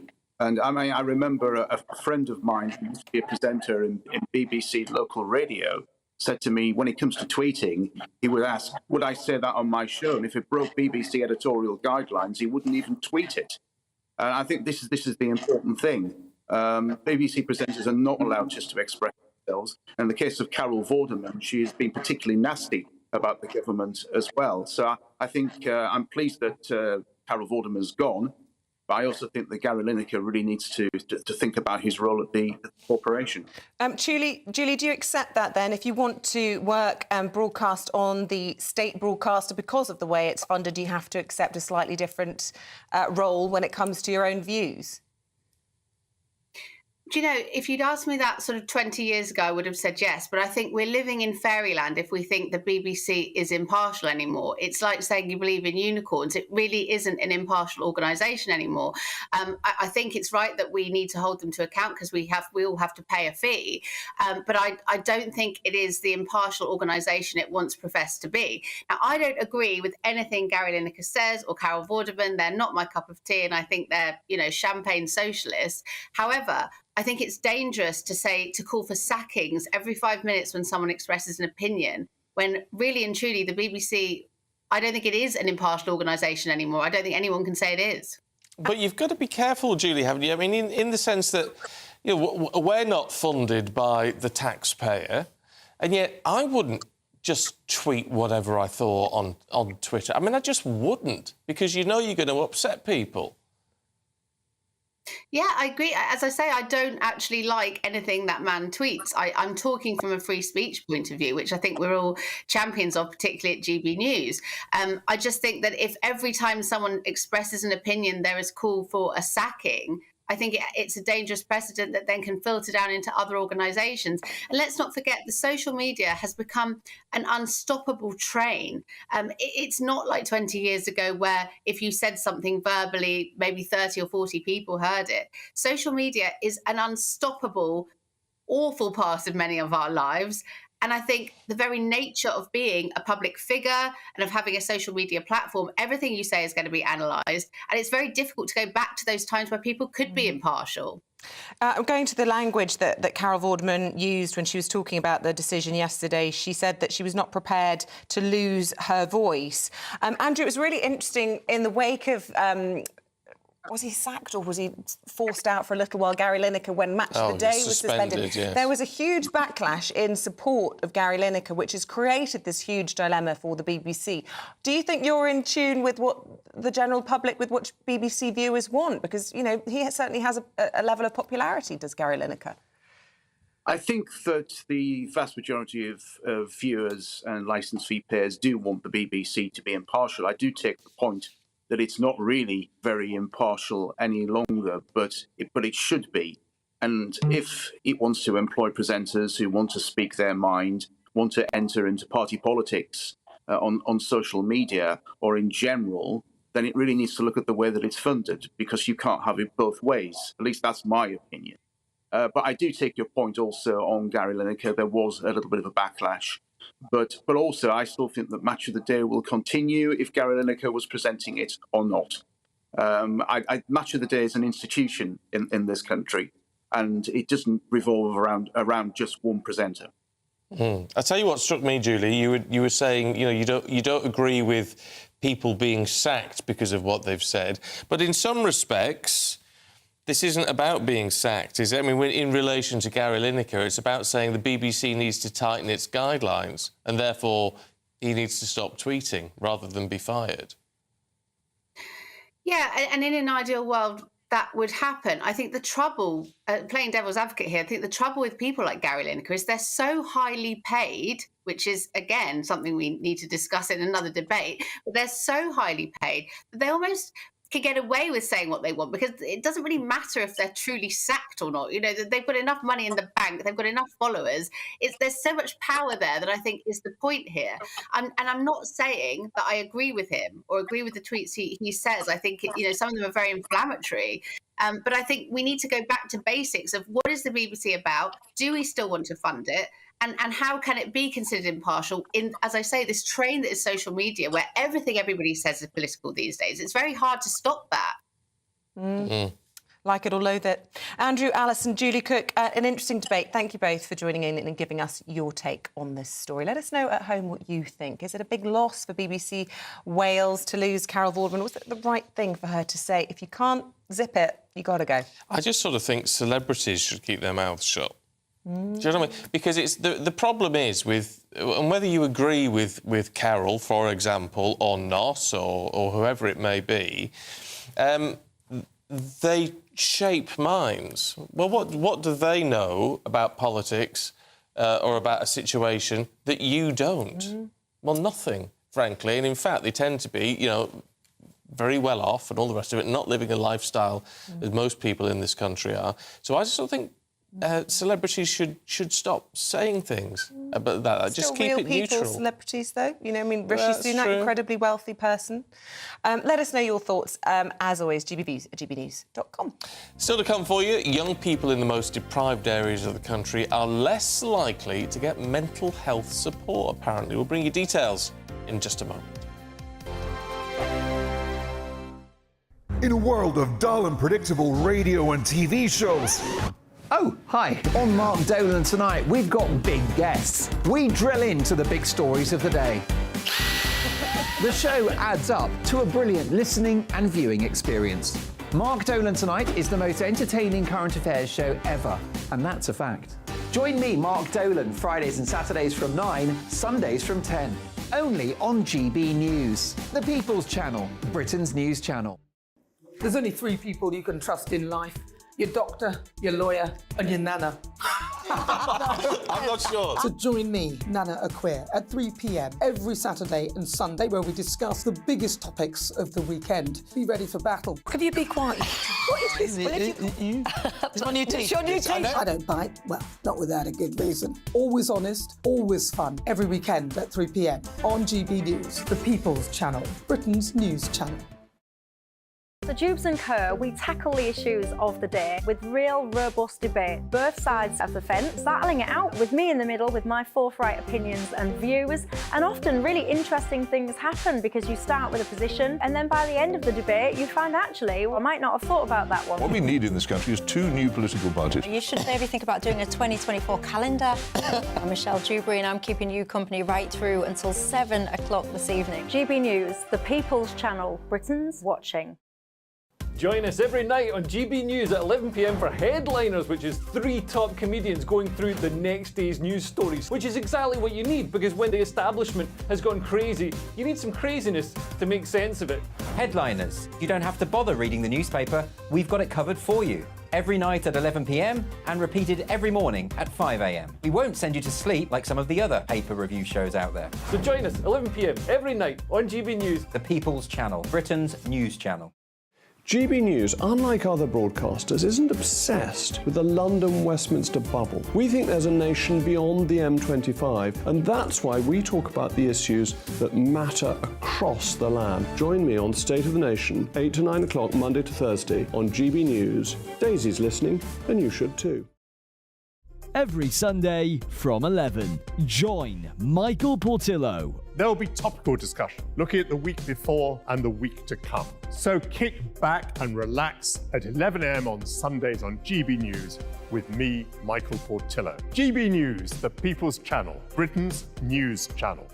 I'm Andrew Doyle. Join me at 7 o'clock every Sunday night for Free Speech Nation, the show where I tackle the week's biggest stories in politics and current affairs with the help of my 2 comedian panellists and a variety of special guests. Free Speech Nation, Sunday nights from 7 on GB News, the People's Channel, Britain's news channel.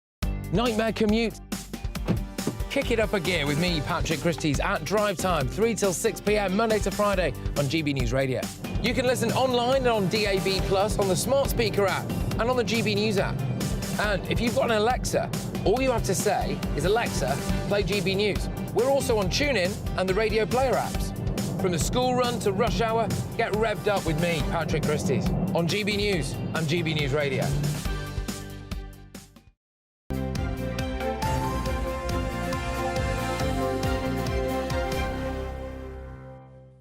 It's 7:42. Let's go through some of the day's headlines with GP and medical writer Dr. René Hunderkamp and deputy editor at Spiked, Fraser Myers. Good morning to you both. Good morning. Fraser, let's have a look at the Sun, should we? The Armistice rally. The what? The Armistice rally on Saturday. It's being one of the chief organisers, or one of the leaders of the Palestine Solidarity campaign, was actually working for Keir Starmer until this week, according to the Sun. Now, this is interesting because there are several groups organising this march. Around 3 of them have direct links to Hamas, but this is not one of them. But even this is the Palestine Solidarity campaign is sort of the respectable face of the Palestine Solidarity movement. But even they actually had to sack or get rid of lots of people in their Manchester branch because they called the 7th of October terrorists heroic, which is... there is surely a way to raise concerns about the humanitarian situation in Gaza without praising terrorism, without being anti-Semitic, and yet people fail to do it time and again, which is extraordinary. But yes, this leading protester disrupting the Armistice Day was, until very recently, a top sort of Labour aide. He was the head of digital organising for Keir Starmer. Right. Gosh. There you go. I tell you what struck me. We played it earlier on, that clip that someone put on TikTok, and there's one gentleman saying, this isn't about October the 7th, it's about 1948. Mm-hmm. And look, I totally understand those arguments. It is about October the 7th. But this is about what has happened now with a terror attack, which is hard to comprehend, actually. Impossible. And imagine if it were us, if it were our children, our elderly, our husbands, our wives, we would want some retribution. We would want our hostages back.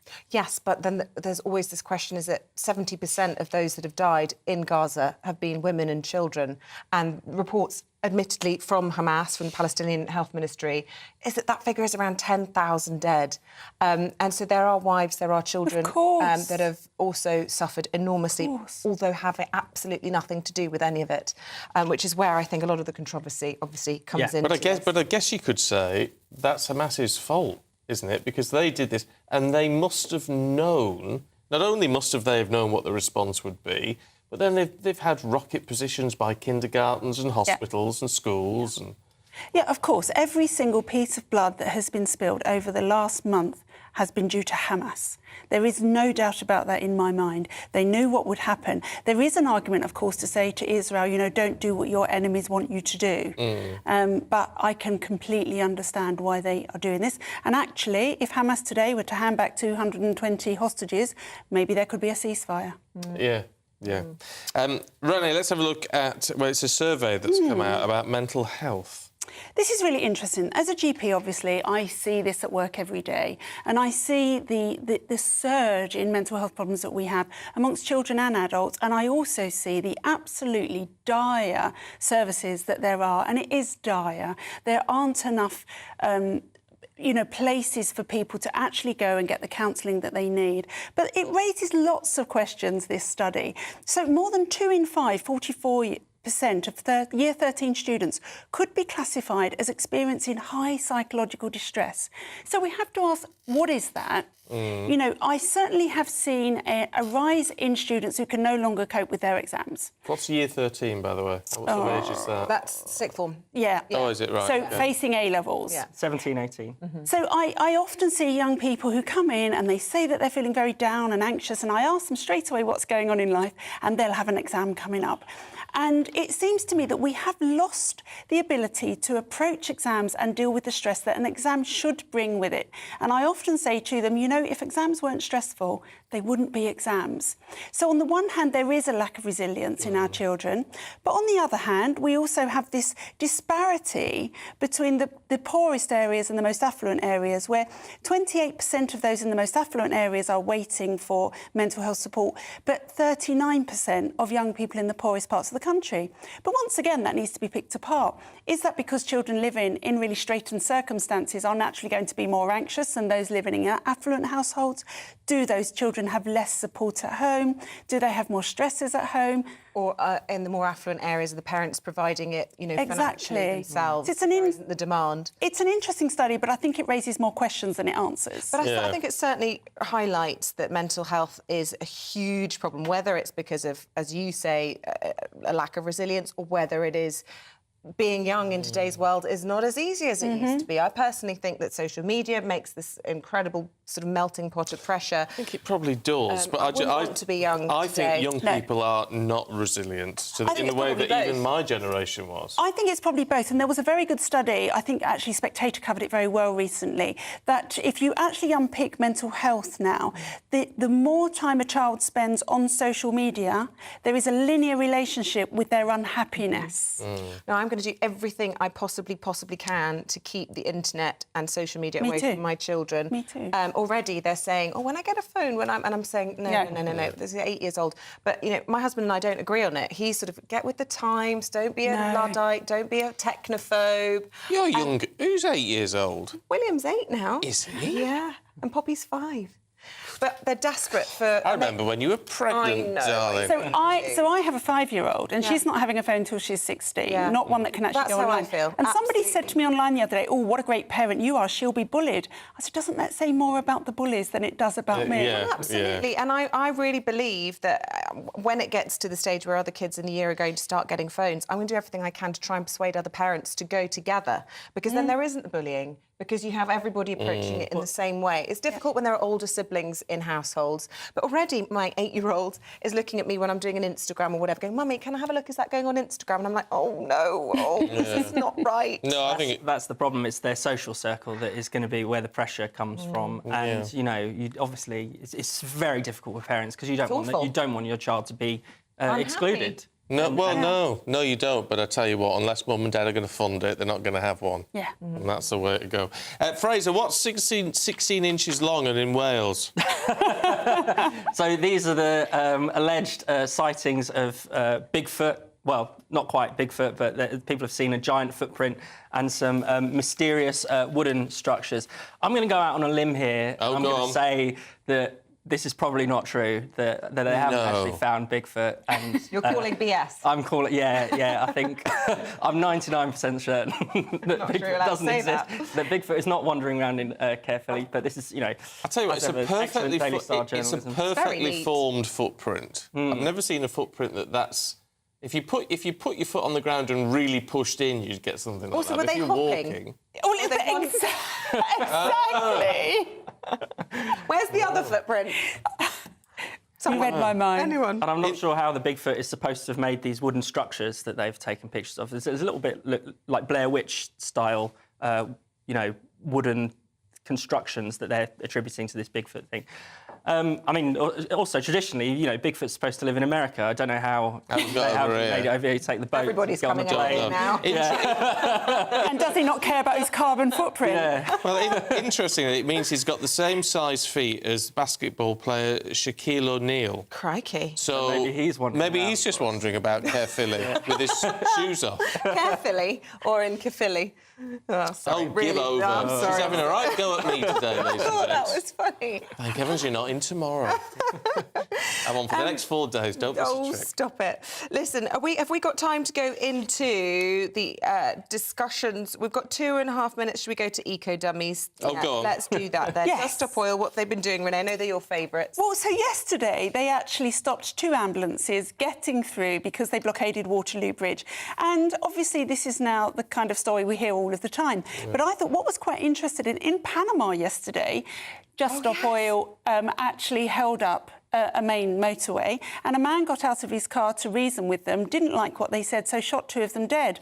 So I think our protesters should thank themselves lucky that we don't carry guns. Yeah, I saw that. Yeah. I mean, he's going to go to jail because it's all... He's definitely all his going to picture jail. is all over the media. Yeah, but he got shot at close range. But we should point out, Just Stop Oil denied that they were blocking ambulances. It is a point of... This is a new approach, though, isn't it? They keep denying things now. They didn't go to the cenotaph. They didn't block ambulances. If there are ambulances that couldn't get through, then they were blocked blocked. ambulances. Yeah. You know, I think the police confirmed that they didn't go to the cenotaph in the end, didn't they? Did they drag them there? They were dragged to the cenotaph. Okay. But, I mean, it's...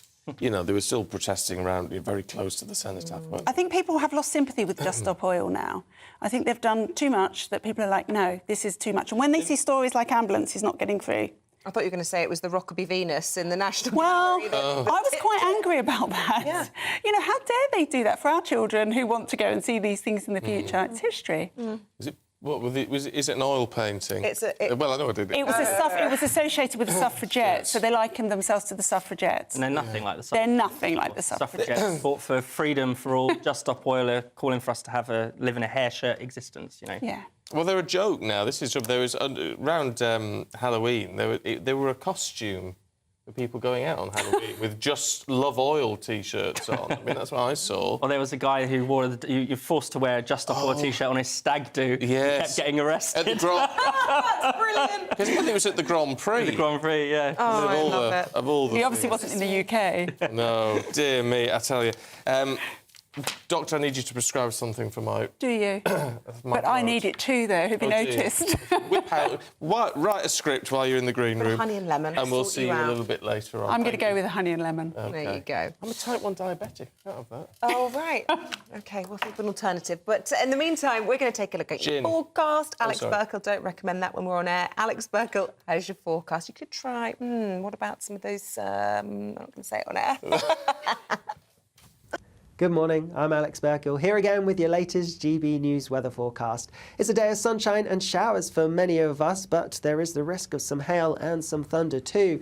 Plenty of showers already this morning, and these are going to continue for many through the day. Most frequent towards western parts where they could be heavy with some hail and some thunder, perhaps some heavy ones towards the southeast. Eastern areas seeing fewer showers, and across central northern Scotland, some decent dry and sunny weather. But despite the sunshine, temperatures here aren't going to rise particularly high, highs around 8 or 9 Celsius, a little bit milder than this further south. As we go through this evening and overnight, we're going to see the showers continuing for many places, and in fact they could merge into some longer spells of rain across parts of Wales and England in particular. In between the showers and the longer spells of rain, there will be some clear skies, these most prolonged across parts of central western Scotland and Northern Ireland. Here, a touch of frost is quite possible first thing on Friday morning. Even elsewhere, it's looking quite chilly, with temperatures dropping into mid-single figures in towns and cities. Friday then gets off to a bit of a damp start across southern areas with some outbreaks of rain, but these will clear away towards the east. And then we have a northerly wind, and it's in areas exposed to that wind we're going to see the most frequent showers, so particularly northern parts of Scotland, Northern Ireland, but also eastern and western coasts too. Further inland, staying drier and sunnier, with temperatures similar to today for many of us. Bye-bye. Oh, so you want me to do this because I'm so excited. Coming up for you, the much-anticipated John Lewis Christmas ad. We're going to bring it to you right here in just a moment. I can't say I think much of these adverts so soon. It's too early for me. Let's get some Christmas cheer. I want to make cheering up. There's such misery in the world. I know there is, but let's do Christmas at the end of November, should we? And start it then. Let us know what you think. Night.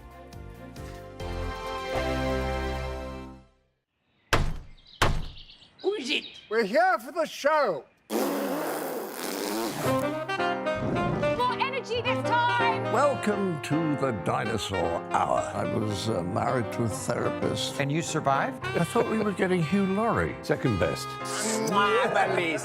You interviewed Saddam Hussein. What's that like? I was terrified. I'm playing strip poker with these three. Oh! No, thank you. My CDs need to be put in alphabetical order. Are you going to be problematic again? The Dinosaur Hour. Sundays at 9 on GB News. What you get for breakfast is something that, if we do our jobs right, you will wake up to news that you didn't know the night before. It's a conversation. It's not just me and Eamonn. We want to get to know you, and we want you to get to know us. From 6, it's Breakfast with Eamonn and Isabel. Monday to Thursdays on GB News. Britain's news channel. People in Britain, they love free speech, but they also love fair play. I don't care if I'm speaking somebody from a trade union, from the Labour Party, somebody from the SNP. And I think the viewers like to see that actually we can challenge one another, but in a positive way. We think we ask the questions that people want to ask, and often we ask the questions that we wanted to ask in Parliament but never got the chance to ask. So join us every Saturday, 10 a.m. till noon on GB News, Britain's news channel. Nightmare commute? Kick it up a gear with me, Patrick Christie's at Drive Time, 3 till 6 p.m, Monday to Friday on GB News Radio. You can listen online and on DAB+, on the smart speaker app and on the GB News app. And if you've got an Alexa, all you have to say is, Alexa, play GB News. We're also on TuneIn and the Radio Player apps. From the school run to rush hour, get revved up with me, Patrick Christie's, on GB News and GB News Radio. Tired of the usual focus-tested, pre-prepared Westminster runaround? Well, so am I. So you want higher taxes? Is your department to blame for this? Are you rethinking this policy? Every Sunday at 9:30, I'll be sitting down with those in power to get the truth about the issues affecting you. Let's be honest, we've known about the cost pressures of this project for years, not months. That's the Camilla Tominey Show, a politics show with personality. On GB News, the People's Channel, Britain's news channel. Now then, Lee Anderson here.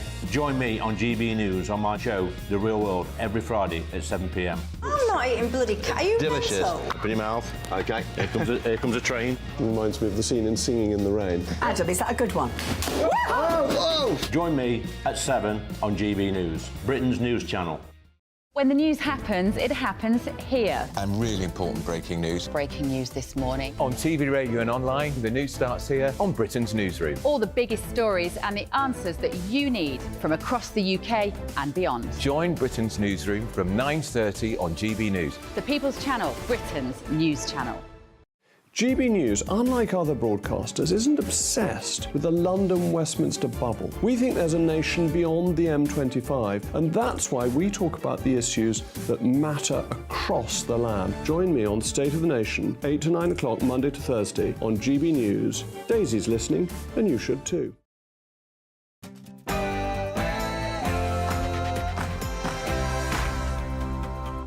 A very good morning to you. It's approaching 8 o'clock on Thursday, the 9th of November. You're tuned in to Breakfast with Stephen Dixon and Isabel Webster. Yeah, we're going to bring you the headlines in just a moment, but first we're kicking off with some Christmas cheer. Woohoo! Because it's the 9th of November.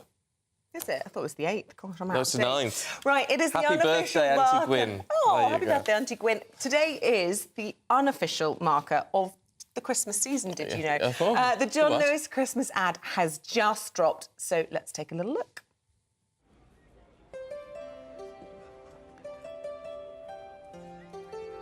Gran, can I have this?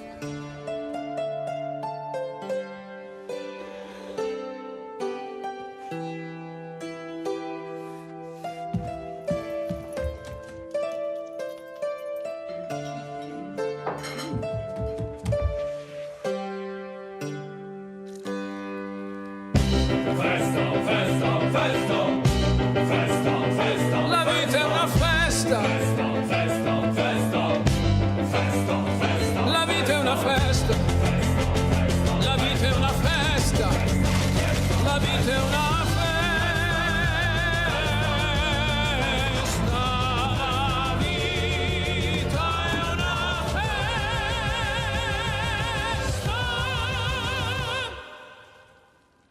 vita è una festa. La vita è una festa. La vita è una festa. Sì. La vita è una festa, la vita è una festa, la vita è una festa.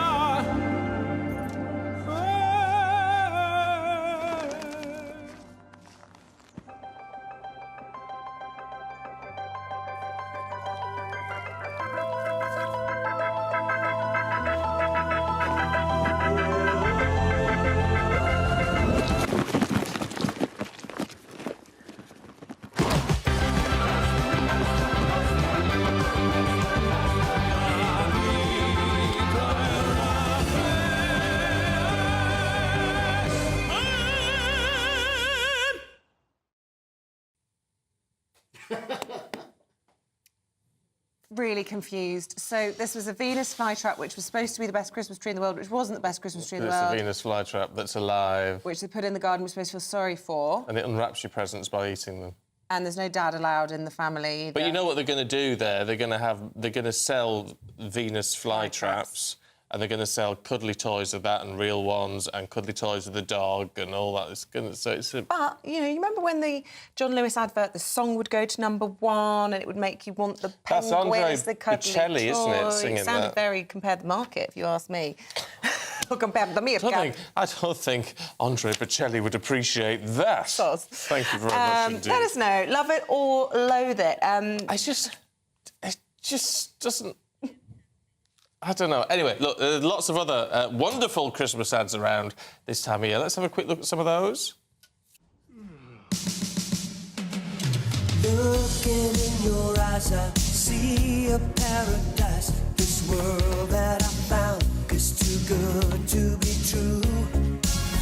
Let them say we're crazy.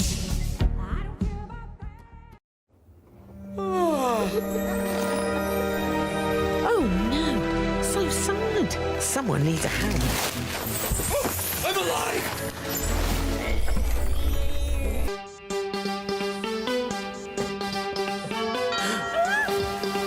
They're early.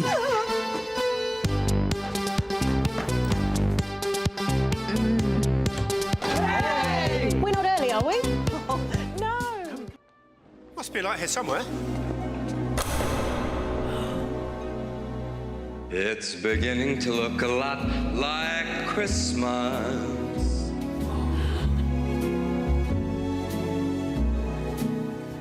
Shall we? Oh, Asda wins for me. Pop the Buble all day. Oh, there you go. I can't believe you got Michael Bublé. That's amazing. It's just when Dawn French in that other one. No. Was that the M&S one? Bublé is Christmas, you know? You turn on his bestsellers on music. I don't know. All of it's too soon for me. Let's leave it another 3 weeks. Bar humbug. No, it's not. I don't think it's a Scrooge. It's just, you know, Christmas is... I think what we forget, Christmas is a Christian Well, moment. yeah, you wouldn't know that from the ads, would you? No, you That's wouldn't. for It's sure. all about Venus just... flytraps and whatnot. Selling stuff, isn't it? Anyway, let us know what you think. GBViews at gbnews.com. Here's what's leading the news for you this morning. The Home Secretary has launched a stinging critique on the Metropolitan Police, accusing them of playing favourites over planned pro-Palestinian rallies in London this weekend. Despite those tensions are continuing to rise within the Labour Party over Sir Keir's position on a ceasefire in Gaza, there are warnings plenty more shadow cabinet resignations could happen over the next couple of days. In the Middle East, the Foreign Secretary has travelled to Saudi Arabia. It's a diplomatic effort to try to prevent a Middle East crisis spiralling into wider war. That comes as Hamas has apparently lost control of northern Gaza now, with thousands of people forced to move south. The world at war. We have a special report looking at the alarming number of conflicts around the world, and we'll be speaking to 2 journalists, including our very own Mark White, about what it's like to be reporting from a war zone.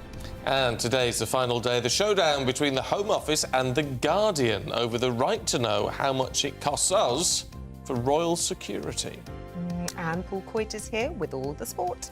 The Ronco buttoneer and the jumper defuzzer. They were proper Christmas adverts, I'll have you know. You look those ones up. Manchester United lose in Copenhagen. Arsenal, very good against Sevilla. Harry Kane can't stop scoring goals. And I will tell you the story of the darts player with the dodgy nickname that has to be changed before he plays the world titles. Yeah, I look forward to that. Alex has got you weather this morning. Good morning. We have a day of sunshine and showers ahead, but watch out for some hail and some thunder with a chilly feel too. I'll have more later. And you can join in any of our discussions. Email us, gbnews@gbnews.com, or you can tweet us at gbnews. I'm just going to read a couple that have already come in. Alex on the John Lewis ads, why can't we have something either more traditional or at least a little bit happier? Which is a fair point. Christine says it's never too early to celebrate Christmas. We need to keep our traditions alive. I don't think... Well, I agree we need to keep our traditions alive. I still think you can celebrate Christmas too early. You wouldn't celebrate Easter in November, would you? Well, Penny disagrees. Unfortunately, I won't be seeing my daughter at Christmas this year, so we celebrated in October, full Christmas dinner, and the Christmas tree was put up too. Keep your thoughts coming in this morning.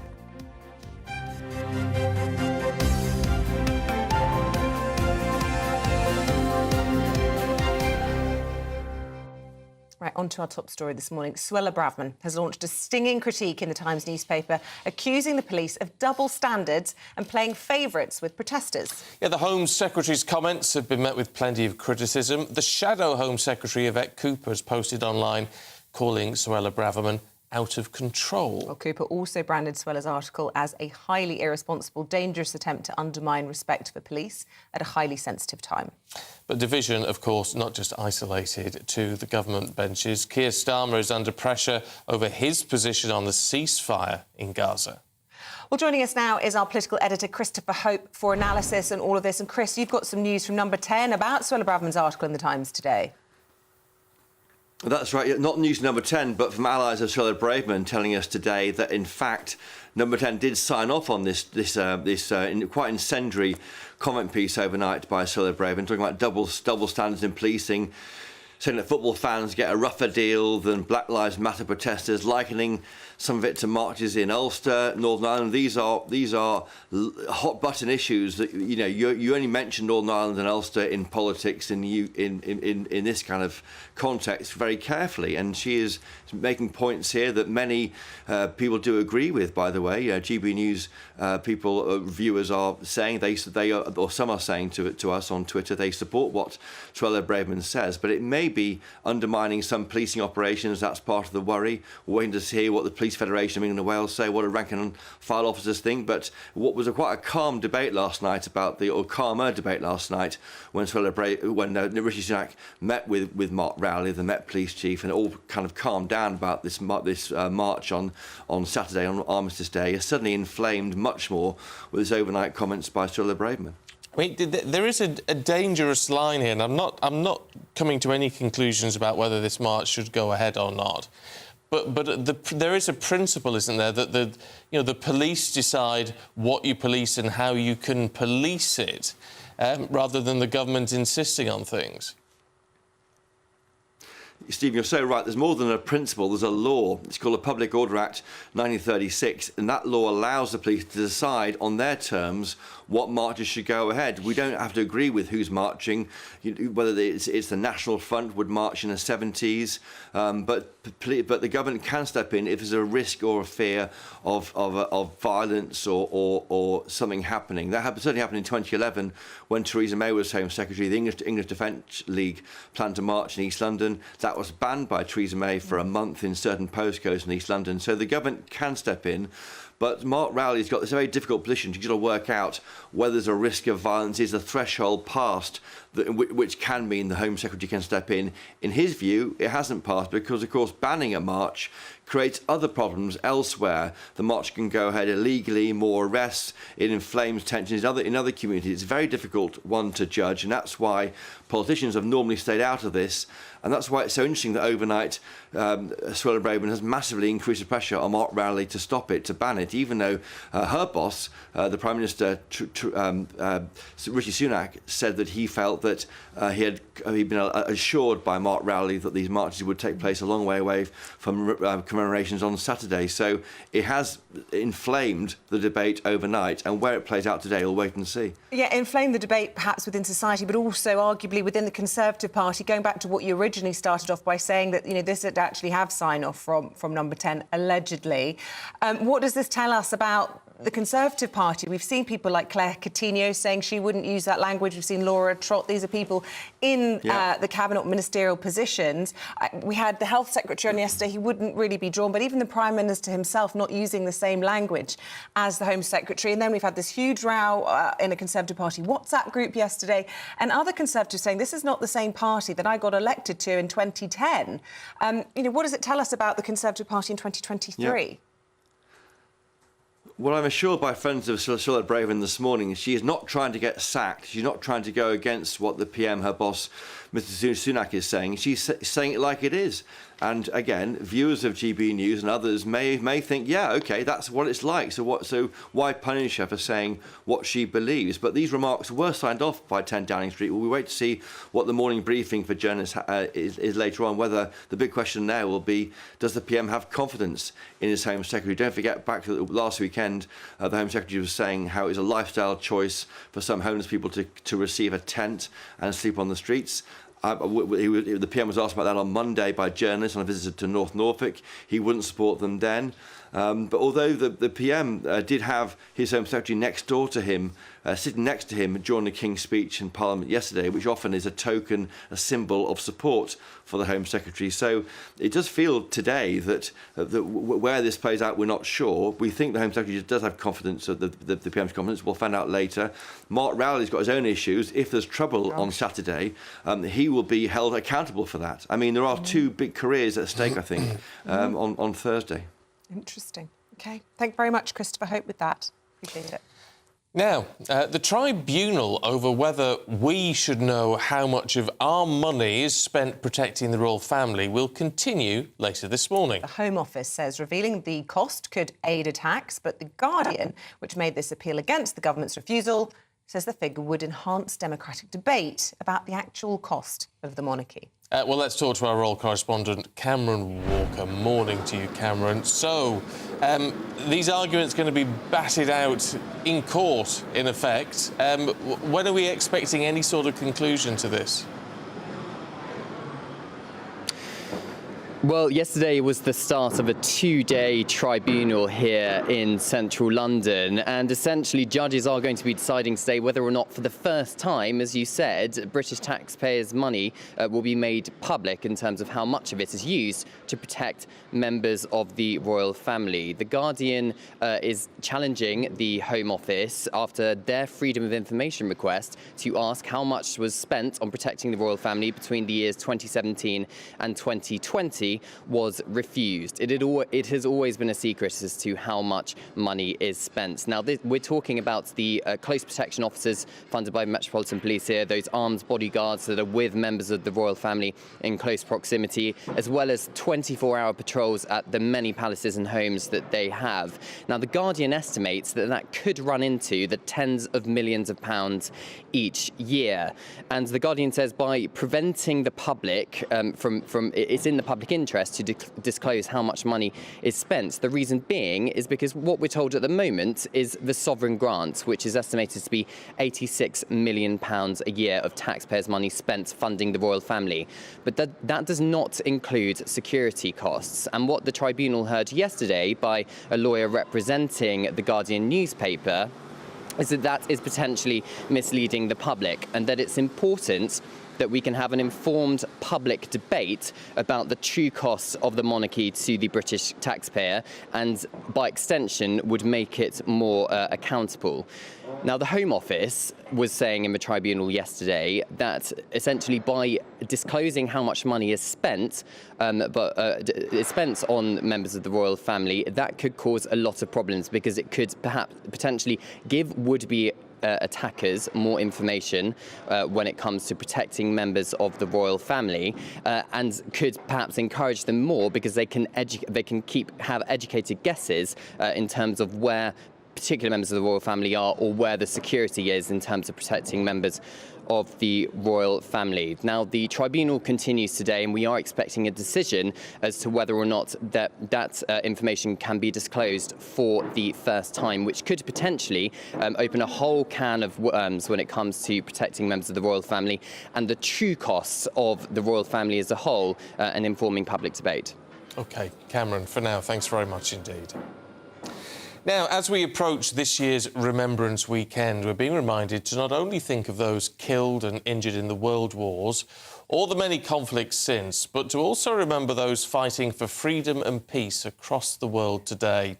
Right now, more than 100 countries are affected by many different kinds of conflicts and wars. Isabel has more details. I do, thank you, Stephen. And we decided to draw up a list to take a look at all of those countries that are at conflict at the moment. Really quite stark, so much so that we couldn't fit the 45 countries at war or in conflict within the Middle East and North Africa. It is the global hotspot, and you'll spot Israel and Palestine in there. Followed closely by Central and Southern Africa, with 35 nations in some sort of conflict at the moment. Mostly there, it has to be said, in forms of civil war. And then in Asia, there are 19 countries at the moment with active warfare going on, and Pakistan, China and India, to name just 3 there.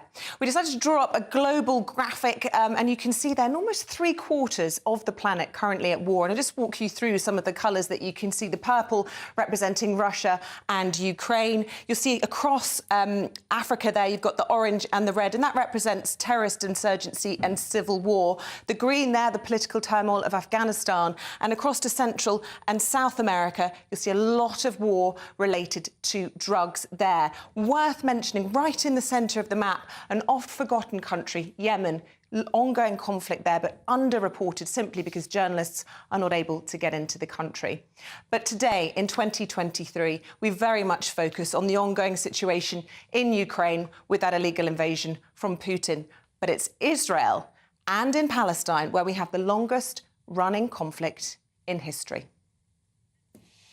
I mean, it's terrifying, isn't it, when you just see how much conflict there is in the world at the moment. And it's fair to say that the drug wars do need to be included in that because they cause so many problems, and yet they're not seen as conflicts in the same way. Perhaps they are a little bit different, but, you know, they cause a lot of issues.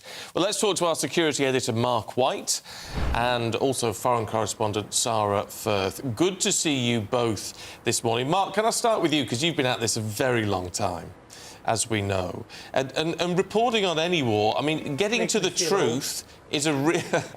well, longer than most of us, Mark. Getting to the truth is a real issue, actually, isn't it? Yeah, it is, and I think it's fair to say it was stark listening to Isabel and reading out the number of conflicts that there are around the world at the moment. I think, you know, we're not in the place where we were during the Cold War, where, you know, countries did live in imminent fear that at any point something could happen that could actually spark off World War III. But we are in a position where the threats now facing the world and the number of conflicts are far more widespread and diverse than they've ever been, and that throws up a lot of challenges for countries as well around the world who have, in the years since the Cold War, in large part used that as a means of reducing their defence budgets. Now they're all reappraising that as a matter of urgency and rearming again. We are in a very dangerous period, and the conflict here in Israel and the ongoing conflict, of course, in Ukraine just shows how volatile things are. Conflicts that have the potential, as Ukraine does, as Israel does, to become much more widespread because of the interests involved on both sides. So it has the potential to become a much more wider regional conflict here in Israel. Let's bring Sarah Firth into this discussion. In the time, at least certainly Stephen and I have been around, we've seen this huge change in the way that conflicts are reported with the rise of citizen journalism, everybody having access to phones. It played a huge part, didn't it, in the ongoing conflict in Ukraine and Russia. How much has that changed your job over the period of time that you've been doing it? Well, it's a really good question. I think, first of all, as Mark knows, and he's in the field there, it's a very tough job when you're in the field and you're all on the same team in so many ways, regardless of who you're reporting from or where you're coming from. There's always been quite a marked difference, I think. It's worth noting between the foreign correspondents, especially Western foreign correspondents who, we fly in and we're quite safe in a lot of respects, and you're able to leave, and our colleagues on the ground who are living the story, and we're seeing that play out right now in Israel and in Gaza, where you've got the journalists who are trying to do their job at the same time as their families are being killed and being affected. So that's always been an issue, and it's something that I just think is worth noting now, as we said, watching Mark doing his incredible reporting in the field. It's been, when it comes to Israel and Gaza, the deadliest conflict for journalists so far, according to the Committee to Protect Journalists. So it's just, wherever anyone's reporting from, the point of war corresponding or foreign corresponding really is to be the eyes and ears on the ground. And I try never to forget that when I deploy somewhere, that's really your main job, because there is so much information. It's such a dangerous moment in time. There is that potential for regional escalation. So more than ever, all the voices, foreign correspondents from the West, the journalists on the ground, citizen journalists, I think media literacy for audiences at home as well is very important. You need to be looking at all those sources and listening to all those voices. In terms of the citizen journalism, as we're calling it, Sarah, how do we... And apologies, we seem to have lost connection to Mark White. We'll get that up again if we can. But isn't there a point with all of that it's about verifying sources? Unless you send somebody independent in, how do you know that what you're seeing on what's being posted online or anything else is actually real? Yeah, spot on. And I think we are living in an age of disinformation, misinformation, and it's why being on the ground, being those eyes and ears, is so absolutely critical. And again, just to come back to the fact that, journalists from all different walks of life, wherever you're coming from, but especially with foreign corresponding, because it is such a difficult position to be in. You're dealing with so much tragedy and despair and pain, but hope as well. How do you harden to that? Because you must, when you're out there, you must be able to put a bit of distance. Otherwise, you'd be a wreck after a week, wouldn't you? Yeah, it's life-changing, some of the things that you see and hear. And I think it really, for me personally, it's really stark to watch what colleagues on the ground, particularly in Gaza, are going through, because even as a foreign correspondent who's dropped in, where you do have that distance, you're right, and you're able to look at information and verify information in a slightly cooler, less emotional manner. But even then, the impact of it emotionally gets to you. So watching colleagues who are doing that when it's their country, and in Ukraine in particular, when I was there, my colleagues who lived in the country, they have the context, they have the background, they have the knowledge, but it's their families, it's their children. To be impartial, I'm sure, in that instance. Can I ask you, as a woman, Sarah, and I've got lots of female friends in the industry, I think of Alex Crawford, Clarissa Ward, both award-winning journalists, and indeed I think of Christina Lamb, who shone a light on the use of sex crimes and the use of rape by the Russians particularly, the rise of women being victims in this. Do you think that you bring a kind of different perspective in war reporting specifically? Because women so often the victims in these sorts of horrifying incidents. We're seeing it in Palestine, aren't we? Yeah, it's absolutely horrendous to watch what's happening, and you're right, it's so often the women and the children who are the ones who pay the price for these wars that are waged. So you have the soldiers who are trained, you have the politicians who are making those decisions, but it's the civilians on the ground and the death toll. When you look at the numbers and you break them down, it's often the women and children who are paying, and that is just incredibly difficult. And you're right, as a woman, I do think it's important that we have that perspective. It's not about chasing the firing on the front lines. You really Again, coming back to, you know, the importance of having people like Mark there on the ground, but having a diverse range of voices on the ground, is that is the purpose of it. In such a tense moment, it is more critical than ever that we're looking to verify the information that's coming out, to be the eyes and ears, to be the voices for those women and children and people who often are overlooked in the conflict. Huge responsibility. Mark, we've got Mark back. Let's just have a final word with you, Mark. Look, in all of this, it's this very odd situation, isn't it? Because you're there reporting on what is happening, but the minute you leave, like we've seen, obviously, there's a lot less reporting on what's happening in Ukraine at the moment. The fact that reporters aren't there can have an impact on what is actually happening on the ground, can't it, in terms of the strategies employed by someone like Putin?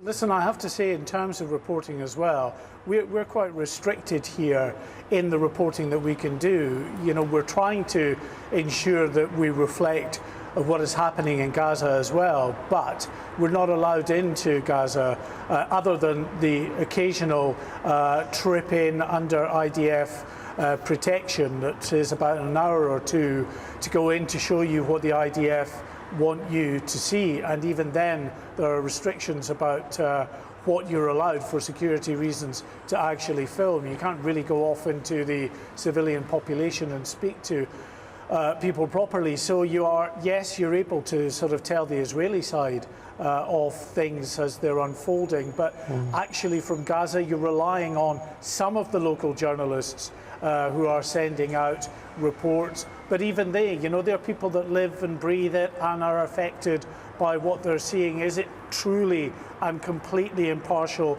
a lot of the stuff that's coming out from Gaza itself? Certainly not the propaganda that comes out from Hamas and the Hamas health ministry and things like that. A lot of concern about some of the figures that come out from them. What is true to say is that there are very significant civilian casualties. I wish we were able to get in there and actually to give you our perspective of what's happening there. It's not at all desirable, the situation we're in, but you know, we're just faced with the reality of a very dangerous situation and a military force in Israel that won't let us in. OK. Mark White, Sarah Firth, good to see you both this morning. Thank you. Right, still to come, Christmas is nearing and the feud between Prince Harry and the Windsors is continuing. So this morning we're asking whether or not the royals should have a festive reconciliation. In a world of dull and predictable radio and TV shows. Oh, hi. On Mark Dolan tonight, we've got big guests. We drill into the big stories of the day. The show adds up to a brilliant listening and viewing experience. Mark Dolan Tonight is the most entertaining current affairs show ever, and that's a fact. Join me, Mark Dolan, Fridays and Saturdays from 9, Sundays from 10. Only on GB News, the People's Channel, Britain's news channel. There's only 3 people you can trust in life. Your doctor, your lawyer, and your nana. I'm not sure. So join me, Nana Aquare, at 3 p.m. every Saturday and Sunday, where we discuss the biggest topics of the weekend. Be ready for battle. Could you be quiet? What is this? It's on your teeth. It's on your teeth. I don't bite. Well, not without a good reason. Always honest, always fun. Every weekend at 3 p.m. on GB News, the People's Channel, Britain's news channel. So Jubes & Co, we tackle the issues of the day with real, robust debate, both sides of the fence, battling it out with me in the middle with my forthright opinions and views. And often really interesting things happen because you start with a position and then by the end of the debate you find actually, well, I might not have thought about that one. What we need in this country is 2 new political parties. You should maybe think about doing a 2024 calendar. I'm Michelle Dewberry and I'm keeping you company right through until 7 o'clock this evening. GB News, the People's Channel, Britain's watching.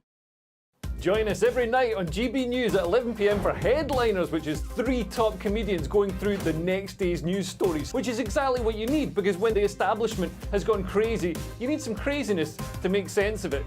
Headliners. You don't have to bother reading the newspaper. We've got it covered for you. Every night at 11 p.m. and repeated every morning at 5 a.m. We won't send you to sleep like some of the other paper review shows out there. So join us 11 p.m. every night on GB News, the People's Channel, Britain's news channel.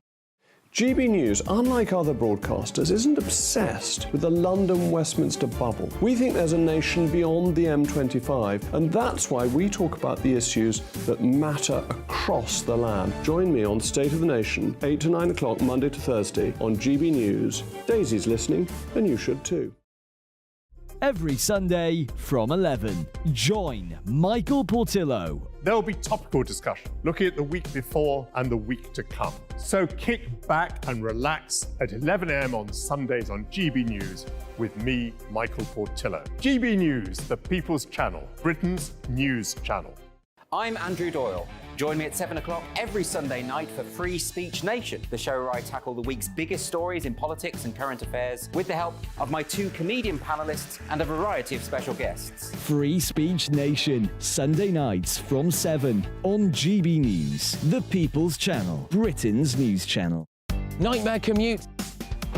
Kick it up a gear with me, Patrick Christie's, at Drive Time, 3 till 6 p.m, Monday to Friday on GB News Radio. You can listen online and on DAB+, on the smart speaker app, and on the GB News app. And if you've got an Alexa, all you have to say is, Alexa, play GB News. We're also on TuneIn and the Radio Player apps. From the school run to rush hour, get revved up with me, Patrick Christie's, on GB News and GB News Radio.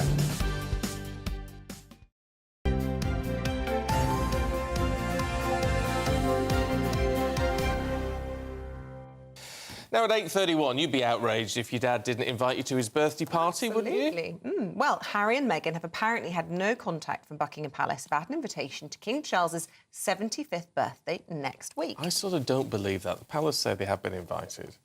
So I'm not sure who to believe anyway. Relations have been strained, of course, since they stepped down as senior royals and moved to California. Well, today we're asking, do you think the royals should put all their differences aside in the name of Christmas and invite Prince Harry and Meghan to King Charles's 75th birthday, or indeed for a Sandringham knees up? Knees up for Christmas. Let's see what royal biographer Angela Levin has to say about it all. Well, we know what you're going to say. Go on, Angela, let rip. Let go. OK, well, they won't get Harry coming along because he has an absolute determination that he won't get involved with his parents or his sister or his brother or anybody else unless they apologise to Meghan profusely. I believe he's got a list of what he's angry about, goes way back, and he wants to go one by one and get an apology for how he's been treated and how she's been treated. It's not going to happen.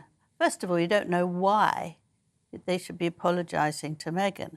I mean, you really think that she should apologise to them, but that's not on. Tell us about this invitation to the 75th birthday party.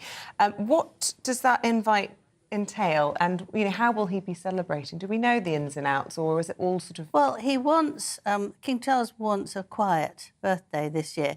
He usually has long birthdays. Some of them get going in May. The one when Harry and Meghan got married, he had a party 2 days after the wedding, and I was lucky to go.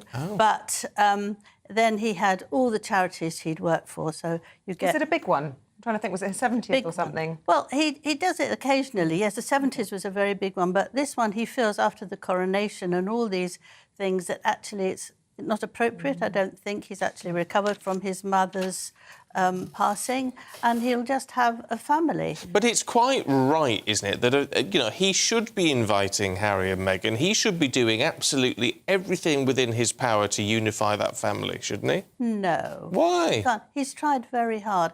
If you had a member of the family who was so nasty to you, was so nasty to the woman that you loved, and was really cruel in every way, lied all the way through, you can't actually feel the same warmth.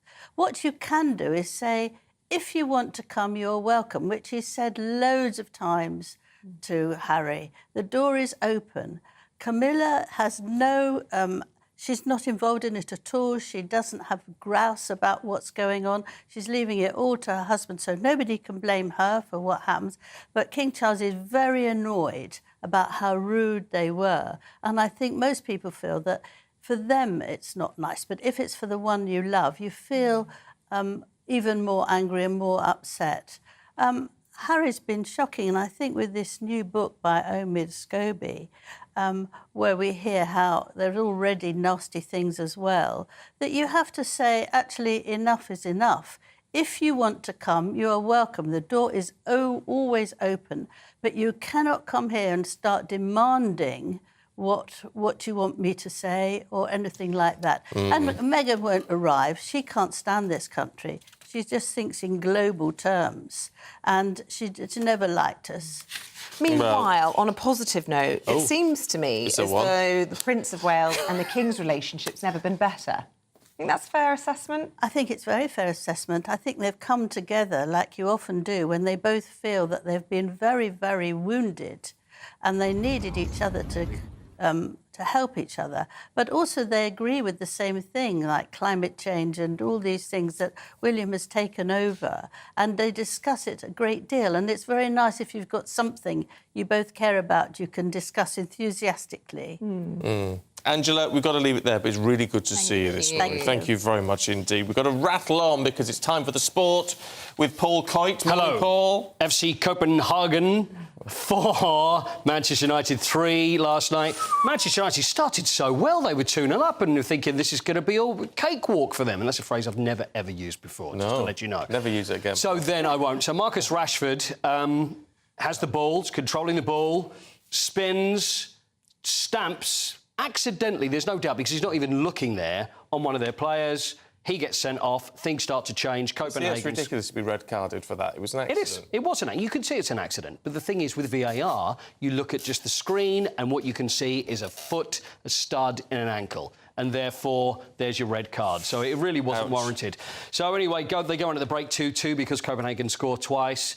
And then Man United go 3-2 up, and then towards the end, Copenhagen score twice themselves. I mean, it was a heck of a game. Erik ten Hag, not very happy, blaming everybody apart from the team, but that makes things very difficult for them to qualify now for the knockout stage. Arsenal, very good, though, 2-0 against Sevilla. Harry Kane scored another 2 for Bayern, so he's completely on fire. The sports news I'm dying to know is from Ali Pally. Oh, we like a bit of darts at Ali Pally. We do love a bit of darts, and I want to say congratulations to 20-year-old Owen Bates. Now, Owen is only 20, and he's a fantastic darts player, and he's qualified for the PDC World Championships at Alexandra Palace. There's Owen there, but the problem is there's so many great nicknames. So you've got Gerwin the Iceman Price, you've got Peter Snakebite Wright, but unfortunately Owen is now going to have to change his name. This is Owen Bates, so he's only 20, and his nickname is the Master.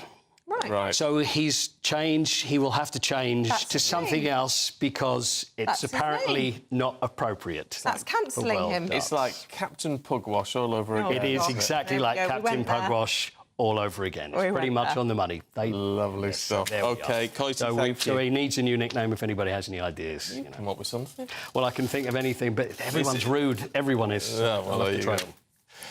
Get out. Thank you. See you tomorrow. You will. Still to come. How many London tube stations could you name? Quickly, off the top of your head. I could hundreds. I could do the lot. Do some. Oxford Circus, Tottenham Court Road. Oh, well done. Chigwell. Well, stay with Paddington. We're going to be joined by Edgware an Road. 8-year-old who's going to put you all to shame. He can name Kensal Green, Kensal Rise. 272 in, what, less than, I don't know how long, how quickly, but he can do it very quickly. He's joining us next. See you in a moment. Warwick Avenue.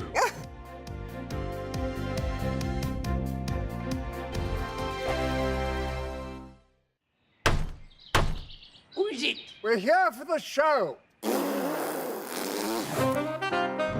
More energy this time! Welcome to the Dinosaur Hour. I was married to a therapist. And you survived? I thought we were getting Hugh Laurie. Second best.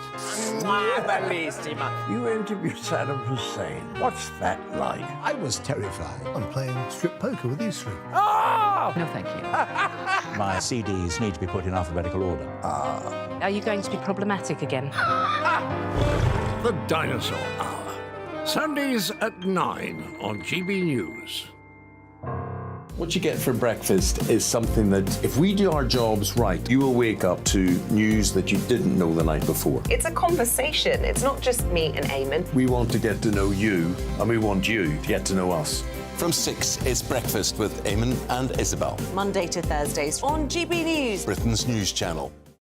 People in Britain, they love free speech, but they also love fair play. I don't care if I'm speaking somebody from a trade union, from the Labour Party, somebody from the SNP. And I think the viewers like to see that actually we can challenge one another, but in a positive way.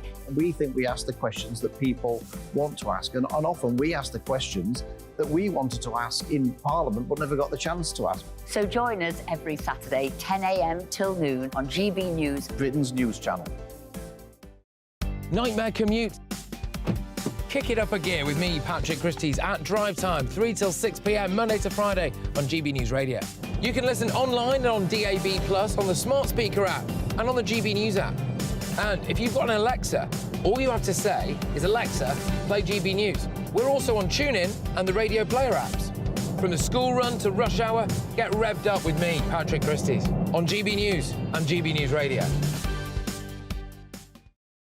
Tired of the usual focus-tested, pre-prepared Westminster runaround? Well, so am I. So you want higher taxes? Is your department to blame for this? Are you rethinking this policy? Every Sunday at 9:30, I'll be sitting down with those in power to get the truth about the issues affecting you. Let's be honest, we've known about the cost pressures of this project for years, not months. That's the Camilla Tominey Show, a politics show with personality. On GB News, the People's Channel, Britain's news channel. Now then, Lee Anderson here. Join me on GB News on my show, The Real World, every Friday at 7 p.m. I'm not eating bloody cat. Are you Delicious. mental? Open your mouth. OK, here comes a train. Reminds me of the scene in Singing in the Rain. Adam, is that a good one? Whoa! Join me at 7 on GB News, Britain's news channel. When the news happens, it happens here. And really important breaking news. Breaking news this morning. On TV, radio and online, the news starts here on Britain's Newsroom. All the biggest stories and the answers that you need from across the UK and beyond. Join Britain's Newsroom from 9:30 on GB News. The People's Channel, Britain's news channel. GB News, unlike other broadcasters, isn't obsessed with the London-Westminster bubble. We think there's a nation beyond the M25, and that's why we talk about the issues that matter across the land. Join me on State of the Nation, 8 to 9 o'clock, Monday to Thursday, on GB News. Daisy's listening, and you should too.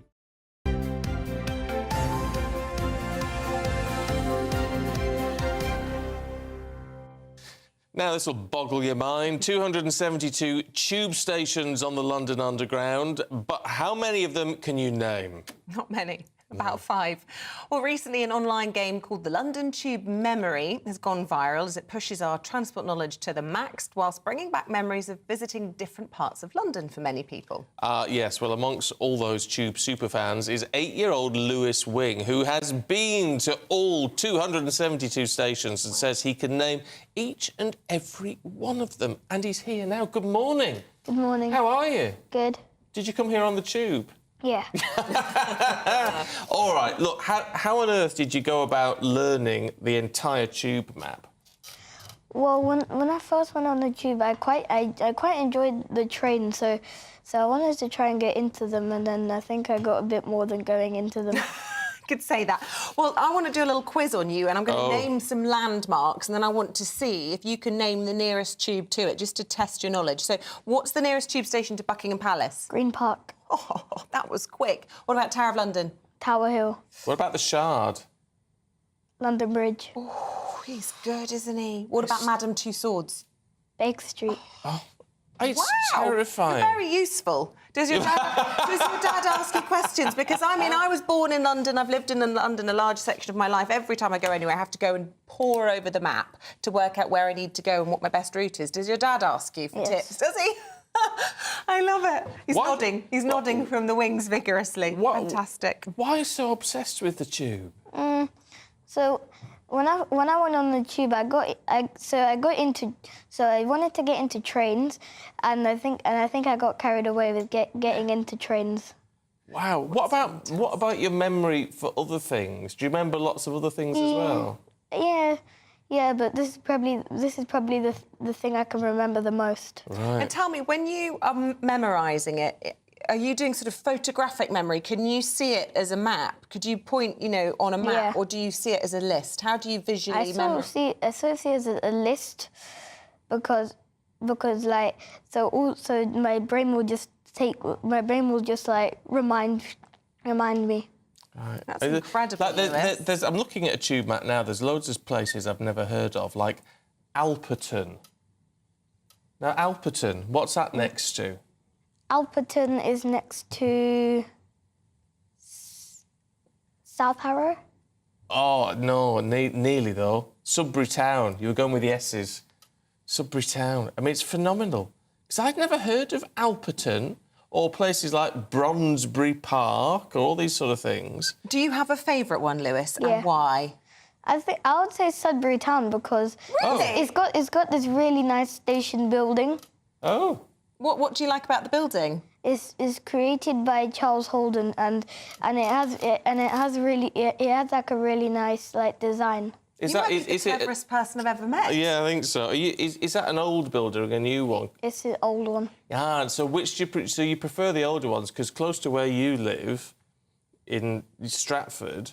Now that's a brand new. That was built all for the Olympics, wasn't it? And that's a fantastic building. But you like the old classics, do you? Yeah. Which tube line, which colour do you like best? Because we've had the new Elizabeth line, haven't we? Which people either love or hate because it's quite slow. But what about, of all of them, which would you choose? I'd probably choose Jubilee for me. I would go the Circle line because it's the only one with good air conditioning. Ooh, Oh. Great shout. I like it. Wow. Very good. The Circle line. So you must have. Have you been on the Circle line and been just all the way in the circle? I don't think I've gone in the circle. I've been in various parts of it at different times, but I think eventually I've made it all the way around. Yeah. Can I just ask, you're only 8, you're 9 in April, you're only in 8. year 4. What would you like to be when you grow up? Do you think you'd be a tube driver? Yeah. Really? Not even a hesitation. Well, there's plenty of money in it and you wouldn't get lost. So you'd be all right. Look, Lewis, really good to see you this morning. Absolute pleasure, Lewis. You are Thank a little star. I'd say you ought to get off to school, but I feel like you might know everything anyway, so I'm not too worried. You're not going to have any problems with exams, let me just tell you that, because Yeah. you remember it all. It'll be fine. Really good to see you. Thanks, Thank you very Lewis. much indeed. And thanks, Dad. Proud as punch sat in the corner there. Quite right. Quite rightly too. Right, we're going to have a little update now with all your weather, and we'll be right back afterwards with Headline Makers.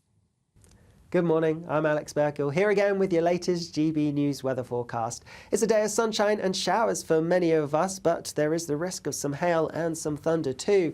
Plenty of showers already this morning, and these are going to continue for many through the day, most frequent towards western parts where they could be heavy with some hail and some thunder, perhaps some heavy ones towards the southeast. Eastern areas seeing fewer showers, and across central northern Scotland some decent dry and sunny weather. But despite the sunshine, temperatures here aren't going to rise particularly high, highs around 8 or 9 Celsius, a little bit milder than this further south. As we go through this evening and overnight, we're going to see the showers continuing for many places, and in fact they could merge into some longer spells of rain across parts of Wales and England in particular. In between the showers and the longer spells of rain, there will be some clear skies, these most prolonged across parts of central western Scotland and Northern Ireland. Here, a touch of frost is quite possible first thing on Friday morning. Even elsewhere, it's looking quite chilly, with temperatures dropping into mid-single figures in towns and cities. Friday then gets off to a bit of a damp start across southern areas with some outbreaks of rain, but these will clear away towards the east. And then we have a northerly wind, and it's in areas exposed to that wind we're going to see the most frequent showers, so particularly northern parts of Scotland, Northern Ireland, but also eastern and western coasts too. Further inland, staying drier and sunnier, with temperatures similar to today for many of us. Bye-bye. OK, let's go through some of the headlines this morning with GP and medical writer Dr Rennie Hunterkamp and deputy editor at Spiked, Fraser Myers. Good morning to you both. Let's get all upbeat then, should we, with a bit of... the big breaking news. John Lewis. So the John Lewis ad is finally out. It's a bit weird, I think, to be honest. Wash your mouth out. Everybody loves it. Vera says it's the best kind of ad. It made me laugh, says Karen. Susan says they've lost the plot. I'm with Susan. I'm with Susan. It's the story of a young... what was all that about? What was it all about? It was the story of a young boy nurturing his plant, and it turns into a Venus flytrap, and it then distributes presents. I mean, it's Little Shop of Horrors, basically, without eating humans. I think the best John Lewis ads are the ones that are pretty straightforward and cute, and, with Monty the Penguin or, Snowman. travelling for Christmas and things like that. I think that's what people want from a John Lewis ad. Nicholas says, I think John Lewis are confusing Christmas with Halloween. Yeah. I think it's really sad. He nurtures it. It gets taken away by his parents that are scared of it and lives in sadness in the garden. I think it's horrible. Parent. Oh, sorry, parent. Yeah, it was only the mum, I think, and her mum. Yeah. Interesting. Let us know what you think. It's divided opinion. I have to say, I have seen in the inbox a lot of people saying, love it, love it, love it. I don't know why. I don't really. No, But I don't feel know. Christmassy. There you go. Can I say that? I do. I'm ready now. I'm ready. I'm not Christmassy yet. Rene, in the Mail, medical students should study Nazism. Yeah, it was in the Express, actually. So this is really interesting. It's a study from the Medical University of Vienna which says that doctors are quite able, as has been demonstrated by history, of committing horrible crimes against people and against human rights. And it would actually do them good in medical school to learn about the Holocaust, what went on, in order to Because there were a lot of medical studies, weren't there? There really were, on live people and pregnant women and babies and twins, lots of twin studies. So I actually think it's a really nice story, and I agree that actually it would be good to remind doctors that actually at the end of the day, human rights must be paramount and they must never be dragged down a path that might be otherwise. Yeah. Oh, it's an interesting ticket. It's not what you would expect from the headline, is it? No, very good. Should we stay with medical matters? Not to leave you out, Fraser, but I'll definitely get your view in all of this. And this is the landmark legal action, if you're lucky. AstraZeneca, and this is a big payout that they're going to be facing now, found to be defective. COVID vaccine. Tell us more, Renee. We knew this early on, didn't we? We knew quite early on. In April, we were being warned as GPs that people were suffering from these devastating blood clots. I think by then already 19 people had died, 79 people had had it. Now, in the scheme of things around the world who had the vaccine, that's a very small number. However, if it was your partner, your child, your husband, it would be absolutely devastating. And obviously, we've seen people, Dr. Stephen Wright was one of them, who left behind small children. My problem with all of this is people were coerced to take it. So I think the safe and effective message was out there all of the time. You were told you couldn't go on holiday, you couldn't go into a bar, students couldn't go to university if they didn't have the vaccine. And you didn't have a say in which one. And you would turn up, and within a family, I can think my mum had the AstraZeneca, I had the other one, I can't even remember the brand anymore. But everybody would get a different one. It was a bit of a lottery. Yeah, but, I mean, even that I think that's a bit of a red herring, because I think we will find equal problems with both vaccines. But for me, it had to be informed consent. So people should have been told at the point, look, there is a very tiny risk that you might get this brain clot, you might die. There is a very tiny risk you might get Guillain-Barré syndrome, where your spinal cord, gets affected. People weren't told that. They were just told it's safe and effective, you've got to have it. I'm surprised at that, because normally you get warnings with everything. Exactly. I do remember being told there were risks associated with it, and there was a lot of public discussion about, risk to benefit value of it. I don't think there were. To the extent that by May 2021, the UK government advised young people, or stopped giving it to under 30s because of the risk of myocarditis and these blood clots and things like that, because they said at that point, the risk of COVID is so low that it's not worth, taking the vaccine. I mean, I agree with Renee. I mean, this should have been people's decision to make, whether they're prepared to take that risk. For the majority of people, especially if they're vulnerable, people are older, the risk of COVID was so much greater. To be clear, people were given the choice, but it limited your freedoms if you didn't accept it. But that's not choice. But people could turn it down, and people did. Well, no, so care workers couldn't turn it down. They lost their jobs. Well, yes. So people weren't given choice, and it's not free choice. The General Medical Council says that people are allowed to make unwise decisions if they are, coherent. But the reason care workers weren't given a choice is because they were in contact with the most vulnerable people who, if they caught COVID, would basically be finished. And so you can understand But these were the same people that we sent infected people from our hospitals on a government decision into that care home to infect them. So that was OK, but care workers... Well, no, but that clearly wasn't OK. Well, this is the point.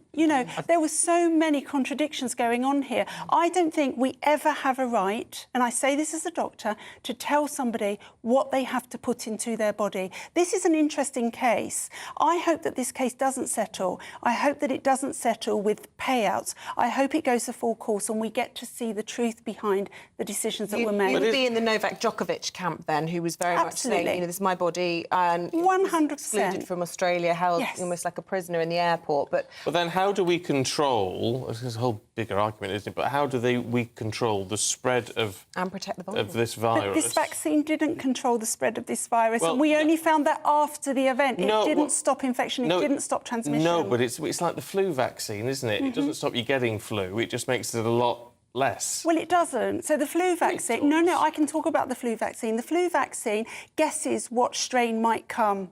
If that strain doesn't come, you're still going to get flu to the same degree. Yes, you know, yes, and it's very ineffective. It's at its best years, the flu vaccine is about 48% effective. In its worst, 15%. I have the flu vaccine. I'm not saying don't have it. I'm just saying we need the figures, we need the information, and people need to be informed. I think we should put into context the fact that, you know, in the UK, there were over 150 million doses of vaccine given out. So we are talking about a small number of people who have been adversely affected. We don't know yet.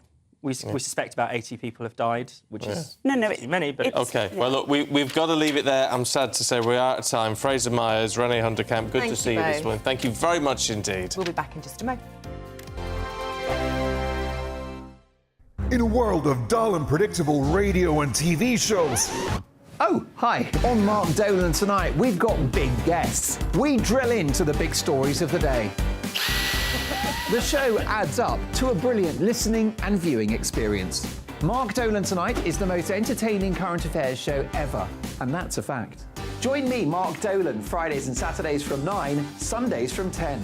Only on GB News, the People's Channel, Britain's news channel. There's only 3 people you can trust in life. Your doctor, your lawyer, and your nana. I'm not sure. So join me, Nana Aquare, at 3 p.m. every Saturday and Sunday, where we discuss the biggest topics of the weekend. Be ready for battle. Could you be quiet? What is this? It's my new teeth. It's your new teeth. I don't bite. Well, not without a good reason. Always honest, always fun. Every weekend at 3 p.m. on GB News, the People's Channel, Britain's news channel. So Jubes and Kerr, we tackle the issues of the day with real, robust debate. Both sides of the fence, battling it out with me in the middle with my forthright opinions and views. And often really interesting things happen because you start with a position and then by the end of the debate you find actually, I might not have thought about that one. What we need in this country is 2 new political parties. You should maybe think about doing a 2024 calendar. I'm Michelle Dewberry and I'm keeping you company right through until 7 o'clock this evening. GB News, the People's Channel, Britain's watching.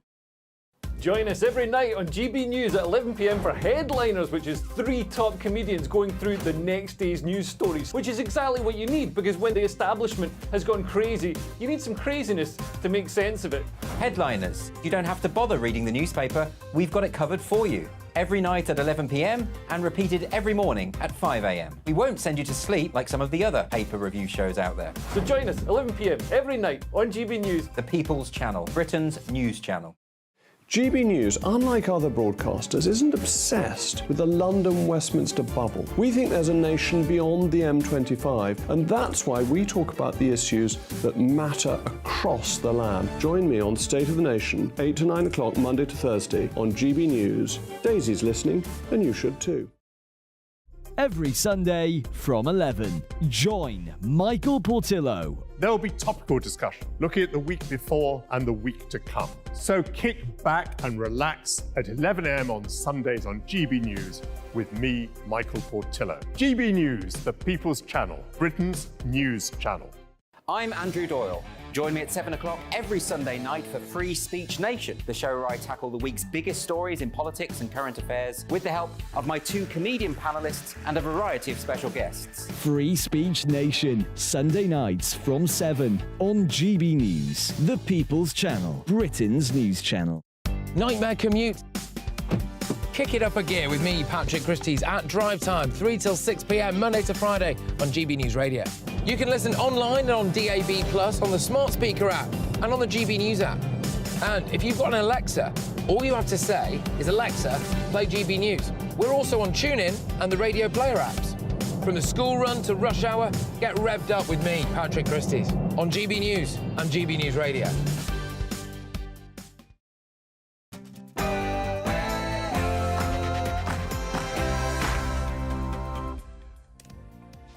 very good morning to you. It is about to turn 9 o'clock. It's Thursday, the 9th of November, and you are tuned in to Breakfast with Stephen Dixon and Isabel Webster. Here's what we've been covering on Breakfast so far today. And the Home Secretary, Suella Braverman, has launched a stinging critique of the Metropolitan Police Service, accusing them of playing favourites over planned pro-Palestinian rallies in London this weekend. Our political editor has the latest. The Liberal Democrats say it's time to sack Suella Braverman after those comments, but what will Rishi Sunak do? Let's find out. Well, despite this, tensions are also rising within Labour over Keir Starmer's position on a ceasefire in Gaza, warnings that more shadow cabinet resignations could happen over the next couple of days. The world at war. We've been looking at the alarming number of conflicts around the world at the moment, from Ukraine to Israel and lots of places elsewhere. You can find our report online, gbnews.com. And today is the final day of the showdown between the Home Office and the Guardian newspaper over the right to know how much our royal security costs. Also coming up for you, we've got the weather with Alex. Good morning. We have a day of sunshine and showers ahead, but watch out for some hail and some thunder with a chilly feel too. I'll have more later. And lots of you have been having your say about our John Lewis exclusive. In the last hour, we showed you their Christmas ad. Some of you love it, quite a lot of you hate it. We'll be reflecting those a little bit later on in the programme. Keep them coming in, GBViews at gbnews.com, or you can tweet us at GBNews.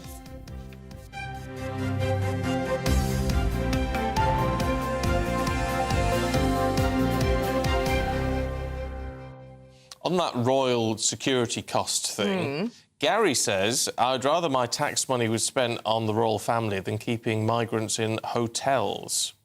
I think the Guardian need to stop on how much it costs to protect the royal family. So you think that certain things remain a mystery, and that's how it should be. Craig, on the other hand... That's from Jill, sorry. What's Craig saying? Craig's saying, with regards to the cost of the royal family, the Crown signs over all the revenue from its properties whenever a new monarch is crowned. It gives the country far more revenue than they cost. You've got to keep them safe. I don't know... But it's just... There's no one saying it shouldn't be kept safe. It's just how much...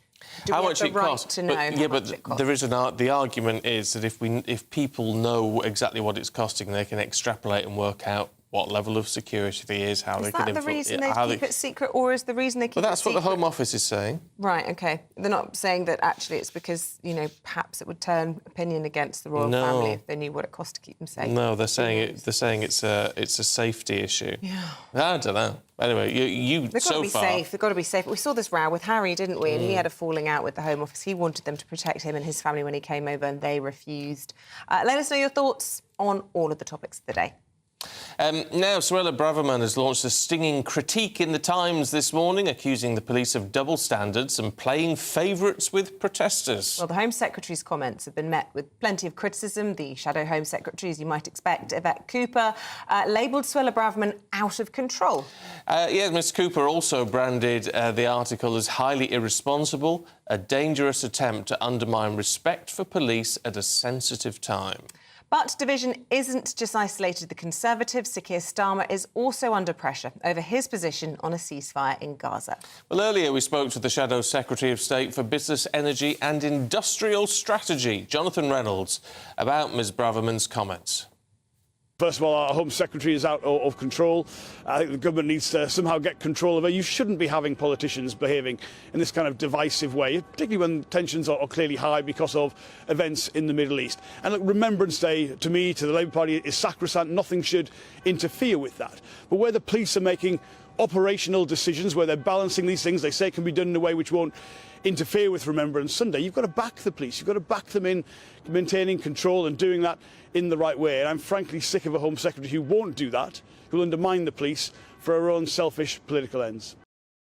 Well, let's get some analysis from our political editor, Christopher Hope, in all of this. How much of a tool or a hindrance is the Home Secretary to the Prime Minister? It's often been said that she's been able to take positions that he can't to satisfy a certain wing in the party. Has that line been crossed a little bit too far now? There has been a degree of latitude given to the Home Secretary because of her position as being the standard bearer of the right wing of the party. As long as she's there, Mrs Sunak can keep control of the different wings of the party and make sure that MPs feel there's someone there or in the cabinet who represents their interests. But I wonder whether this may have gone a step too far. There's lots of people who agree with what Suella Braverman is saying, but it's all very well saying it. But if you're in charge of policing, saying there's a double standard between saying policing football fans and Black Lives Matter protesters, that does create maybe issues for the police when they're actually out there on their day-to-day work, and that's the problem. I mean, it's no surprise that the Lib Dems have called for Suella Braverman to be sacked. I mean, normally they're calling for Parliament to be recalled in holidays, so they do that quite a lot.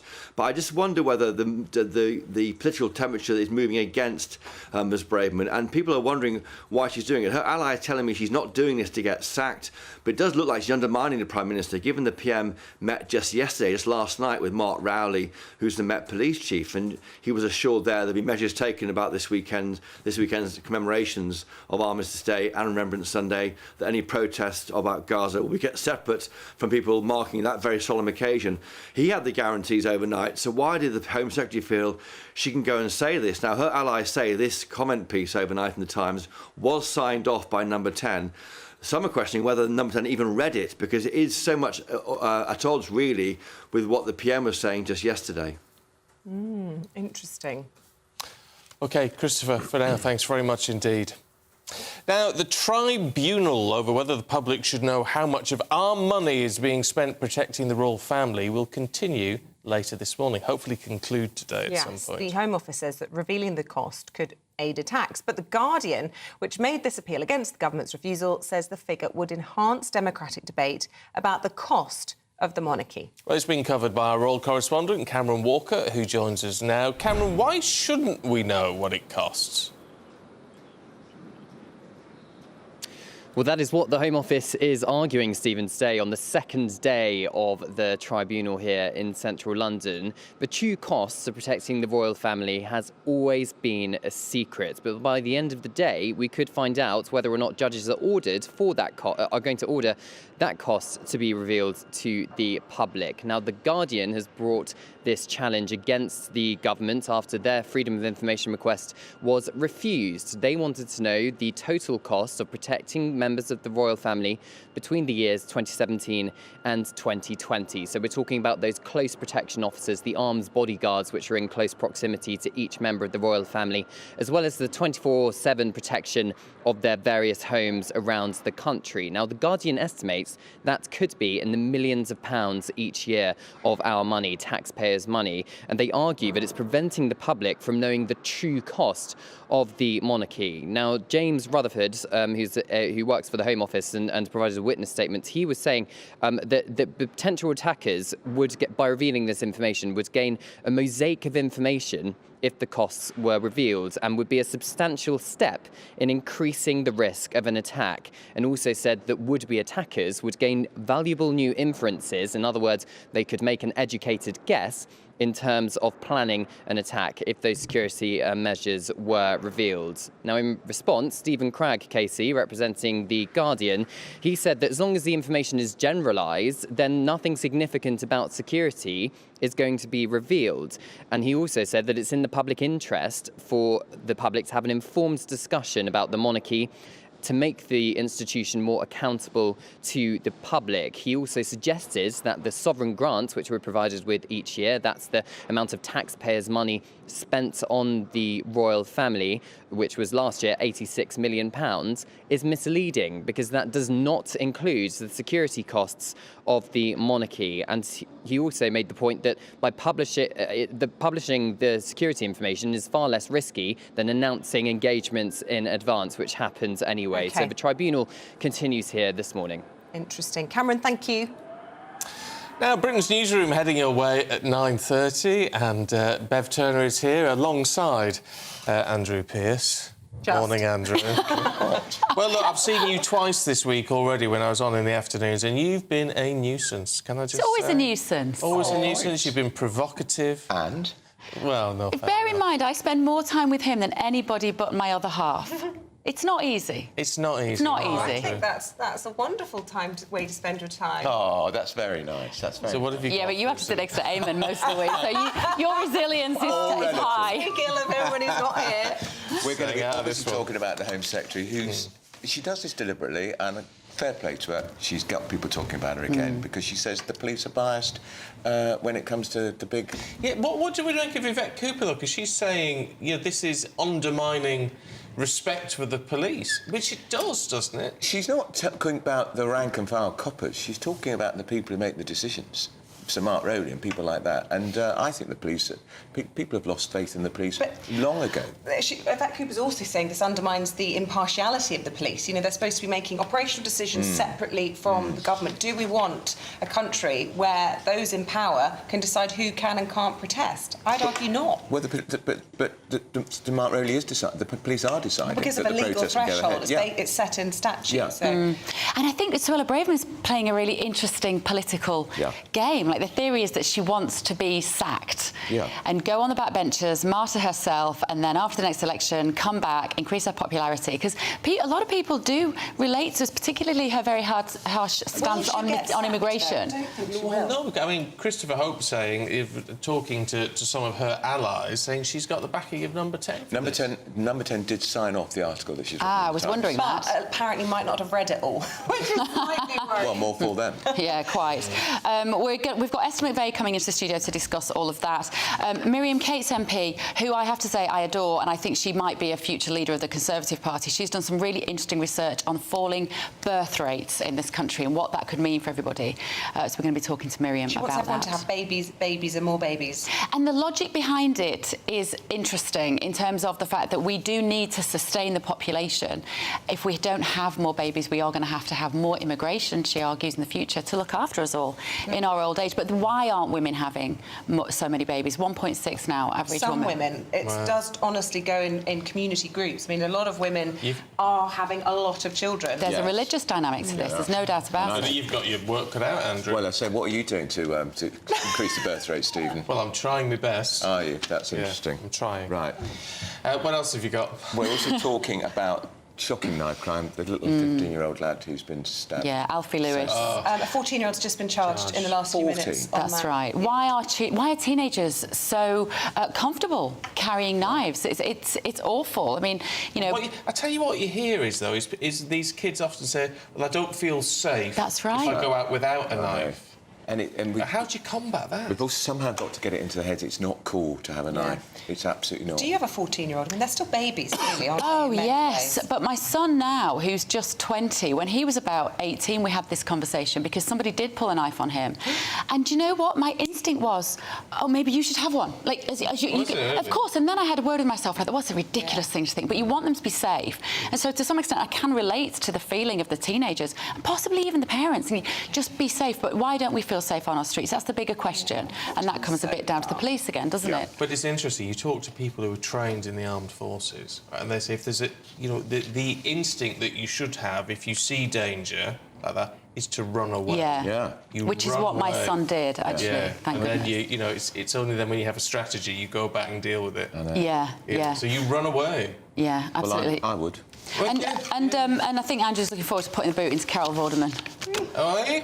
Yes. Carol. Why, poor Carol? She's Good job, been running actually. a vendetta against the Tories. It's got completely over the top, swivel-eyed attacks on the Tories. But fine, if they're going to sack her, how does Mr Lineker cling on to his £1.6 million a year job? He struck a special deal, because he's football and it's all about the boys. So he can carry on. And Vorderman, who was doing a show on Radio Wales, which nobody was probably even listening to, gets the push.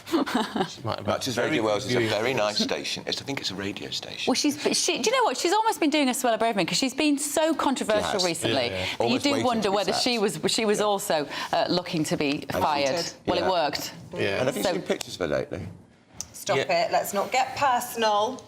Very attractive woman. She just doesn't look the way she used to when she was doing Countdown. Well, no, she doesn't. We all change, Andrew. Not sure anyone's looked the way we used to, Andrew Pearce, to be fair. You wouldn't want to be too close to her if somebody lit a match. Stop it. Oh, come on, too far. Steady on. Anyway, it's 2 from the top, 3 from the bottom, Carol. Thanks very much indeed. We'll see you 2 at 9:30.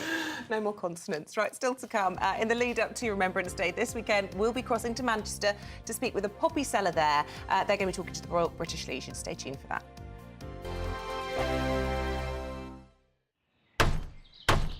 Who is it? We're here for the show. More energy this time! Welcome to the Dinosaur Hour. I was married to a therapist. And you survived? I thought we were getting Hugh Laurie. Second best.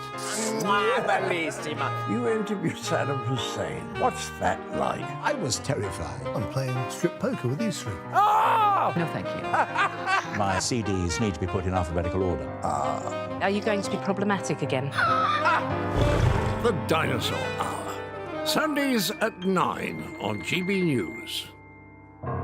What you get for breakfast is something that, if we do our jobs right, you will wake up to news that you didn't know the night before. It's a conversation. It's not just me and Eamonn. We want to get to know you, and we want you to get to know us. From 6, it's Breakfast with Eamonn and Isabel. Monday to Thursdays on GB News. Britain's news channel. People in Britain, they love free speech, but they also love fair play. I don't care if I'm speaking somebody from a trade union, from the Labour Party, somebody from the SNP. And I think the viewers like to see that actually we can challenge one another, but in a positive way. We think we ask the questions that people want to ask, and often we ask the questions that we wanted to ask in Parliament but never got the chance to ask. So join us every Saturday, 10 a.m. till noon on GB News, Britain's news channel. Nightmare commute. Kick it up a gear with me, Patrick Christie's at Drive Time, 3 till 6 p.m, Monday to Friday on GB News Radio. You can listen online and on DAB+, on the smart speaker app and on the GB News app. And if you've got an Alexa, all you have to say is, Alexa, play GB News. We're also on TuneIn and the Radio Player apps.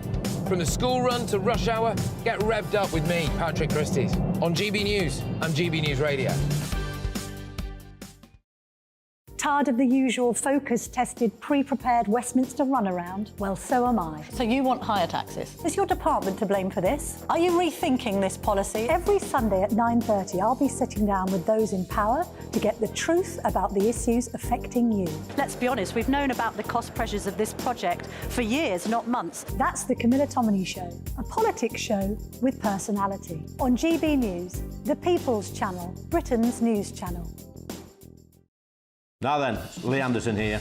Join me on GB News on my show, The Real World, every Friday at 7 p.m. I'm not eating bloody cat. Are you Delicious. mental? Open your mouth. OK, here comes a train. Reminds me of the scene in Singing in the Rain. Adam, is that a good one? Whoa! Join me at 7 on GB News, Britain's news channel. When the news happens, it happens here. And really important breaking news. Breaking news this morning. On TV, radio and online, the news starts here on Britain's Newsroom. All the biggest stories and the answers that you need from across the UK and beyond. Join Britain's Newsroom from 9:30 on GB News. The People's Channel, Britain's news channel. GB News, unlike other broadcasters, isn't obsessed with the London-Westminster bubble. We think there's a nation beyond the M25, and that's why we talk about the issues that matter across the land. Join me on State of the Nation, 8 to 9 o'clock, Monday to Thursday, on GB News. Daisy's listening, and you should too.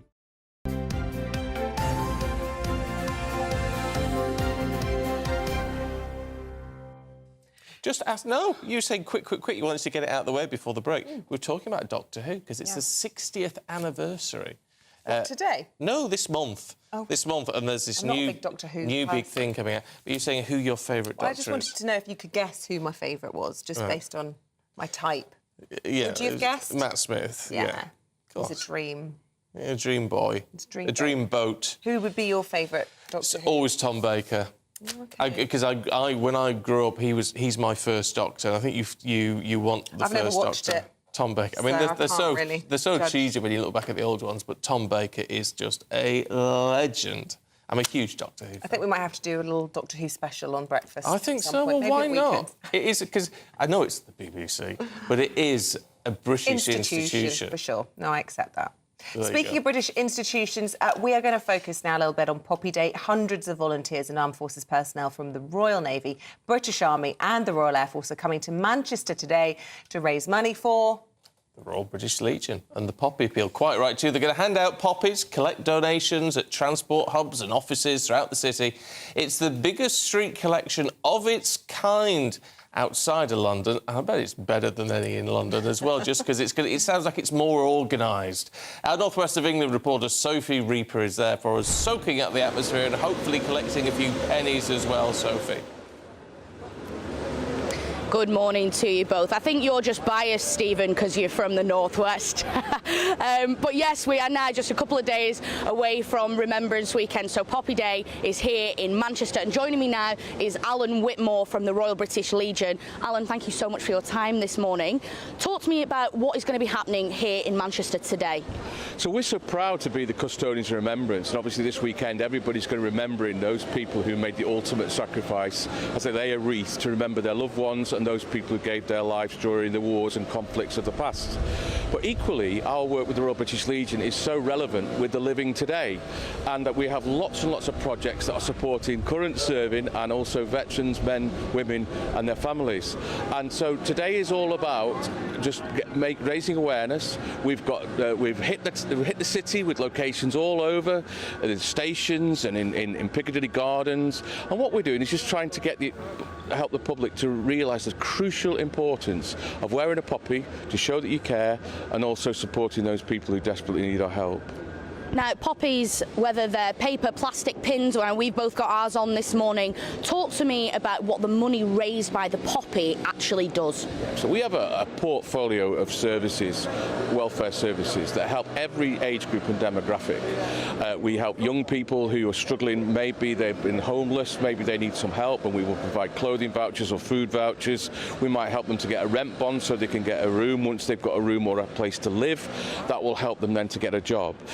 And so with these younger people, we're helping them to get themselves back on their feet and get their lives back. Often, as you'll know, when people have served, sometimes they come out and they've been used to having structure and a programme of activity in the services. When they come out, they can't then transfer that into making an independent life for themselves. And so we are very much have independent living programmes. We also have adaptation programmes for those veterans who are elderly, who need help in the home. We also have award-winning Poppy Homes with dementia centres that have also won awards to help people at the latter stages of their life as well. We have programmes in schools to educate young people to realise the importance of remembrance, and obviously the freedom that we know and love is because of those who've made that sacrifice in the past. So we're basically trying to speak to every single generation and let them know about the valuable work that we do. So that help is clearly vital. We're obviously in a cost of living crisis at the moment. Do you think the British public this year have been as willing to help as they always have been? Well, I think one of the great things about the Poppy Appeal is that we're not signing people up to try to give a lot of money away each month, or to give their will away, or sign their life away. What we're asking people to do is to dig in their pocket, or just make a little tap and go. And there's no follow-up after that. It's a one-off donation, and so it's a lot of people giving a little.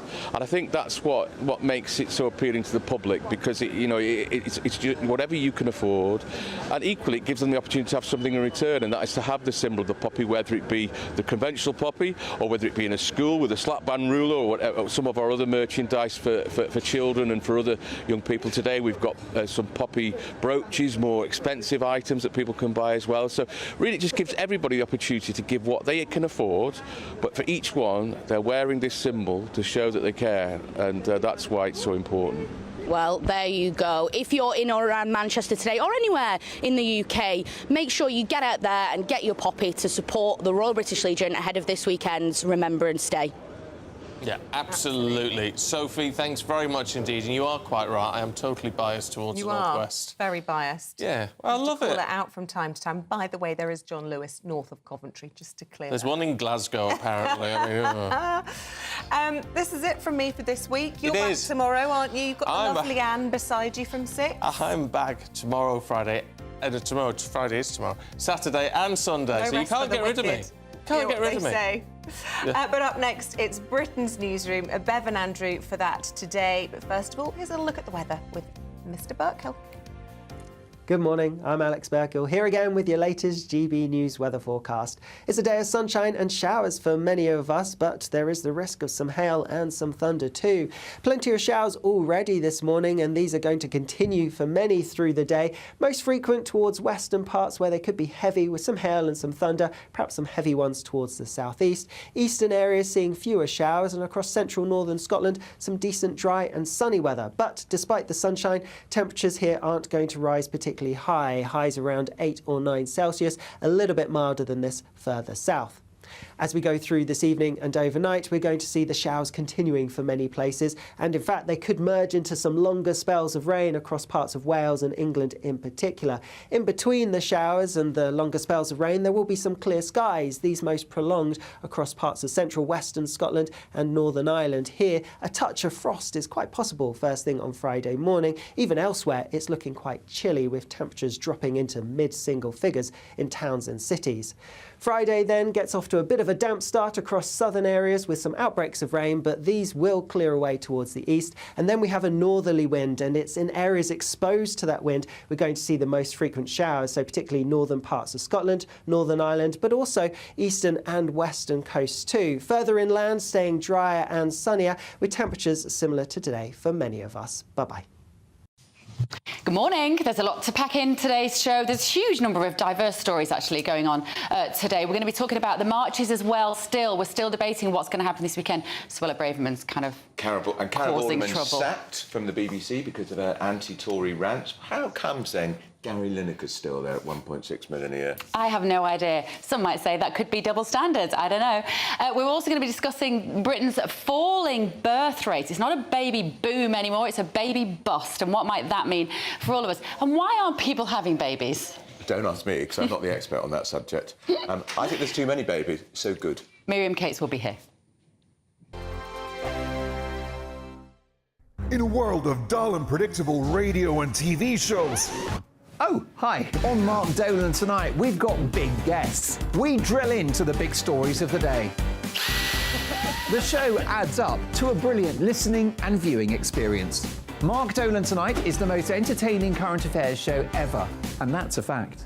Join me, Mark Dolan, Fridays and Saturdays from 9, Sundays from 10. Only on GB News, the People's Channel, Britain's news channel. There's only 3 people you can trust in life. Your doctor, your lawyer, and your nana. I'm not sure. So join me, Nana Aquare, at 3 p.m. every Saturday and Sunday, where we discuss the biggest topics of the weekend. Be ready for battle. Could you be quiet? What is this? It's my new teeth. It's your new teeth. I don't bite. Well, not without a good reason. Always honest, always fun. Every weekend at 3 p.m. on GB News, the People's Channel, Britain's news channel. So Jubes and Kerr, we tackle the issues of the day with real, robust debate, both sides of the fence, battling it out with me in the middle with my forthright opinions and views. And often really interesting things happen because you start with a position and then by the end of the debate you find actually, I might not have thought about that one. What we need in this country is 2 new political parties. You should maybe think about doing a 2024 calendar. I'm Michelle Dewberry and I'm keeping you company right through until 7 o'clock this evening. GB News, the People's Channel, Britain's watching. Join us every night on GB News at 11 p.m. for Headliners, which is 3 top comedians going through the next day's news stories, which is exactly what you need, because when the establishment has gone crazy, you need some craziness to make sense of it. Headliners. You don't have to bother reading the newspaper. We've got it covered for you. Every night at 11 p.m. and repeated every morning at 5 a.m. We won't send you to sleep like some of the other paper review shows out there. So join us 11 p.m. every night on GB News. The People's Channel, Britain's news channel. GB News, unlike other broadcasters, isn't obsessed with the London-Westminster bubble. We think there's a nation beyond the M25, and that's why we talk about the issues that matter across the land. Join me on State of the Nation, 8 to 9 o'clock, Monday to Thursday, on GB News. Daisy's listening, and you should too. Every Sunday from 11, join Michael Portillo. There will be topical discussion, looking at the week before and the week to come. So kick back and relax at 11 a.m. on Sundays on GB News with me, Michael Portillo. GB News, the People's Channel, Britain's news channel.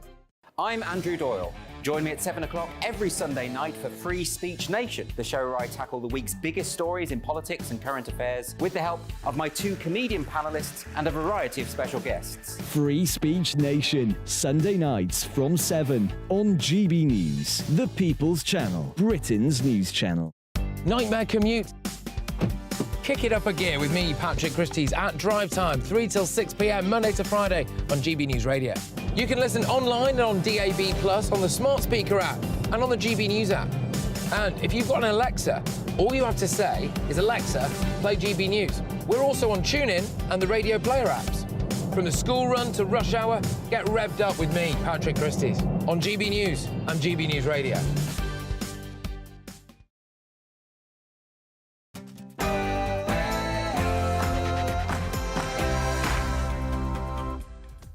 Morning, it's 9:30 on 30.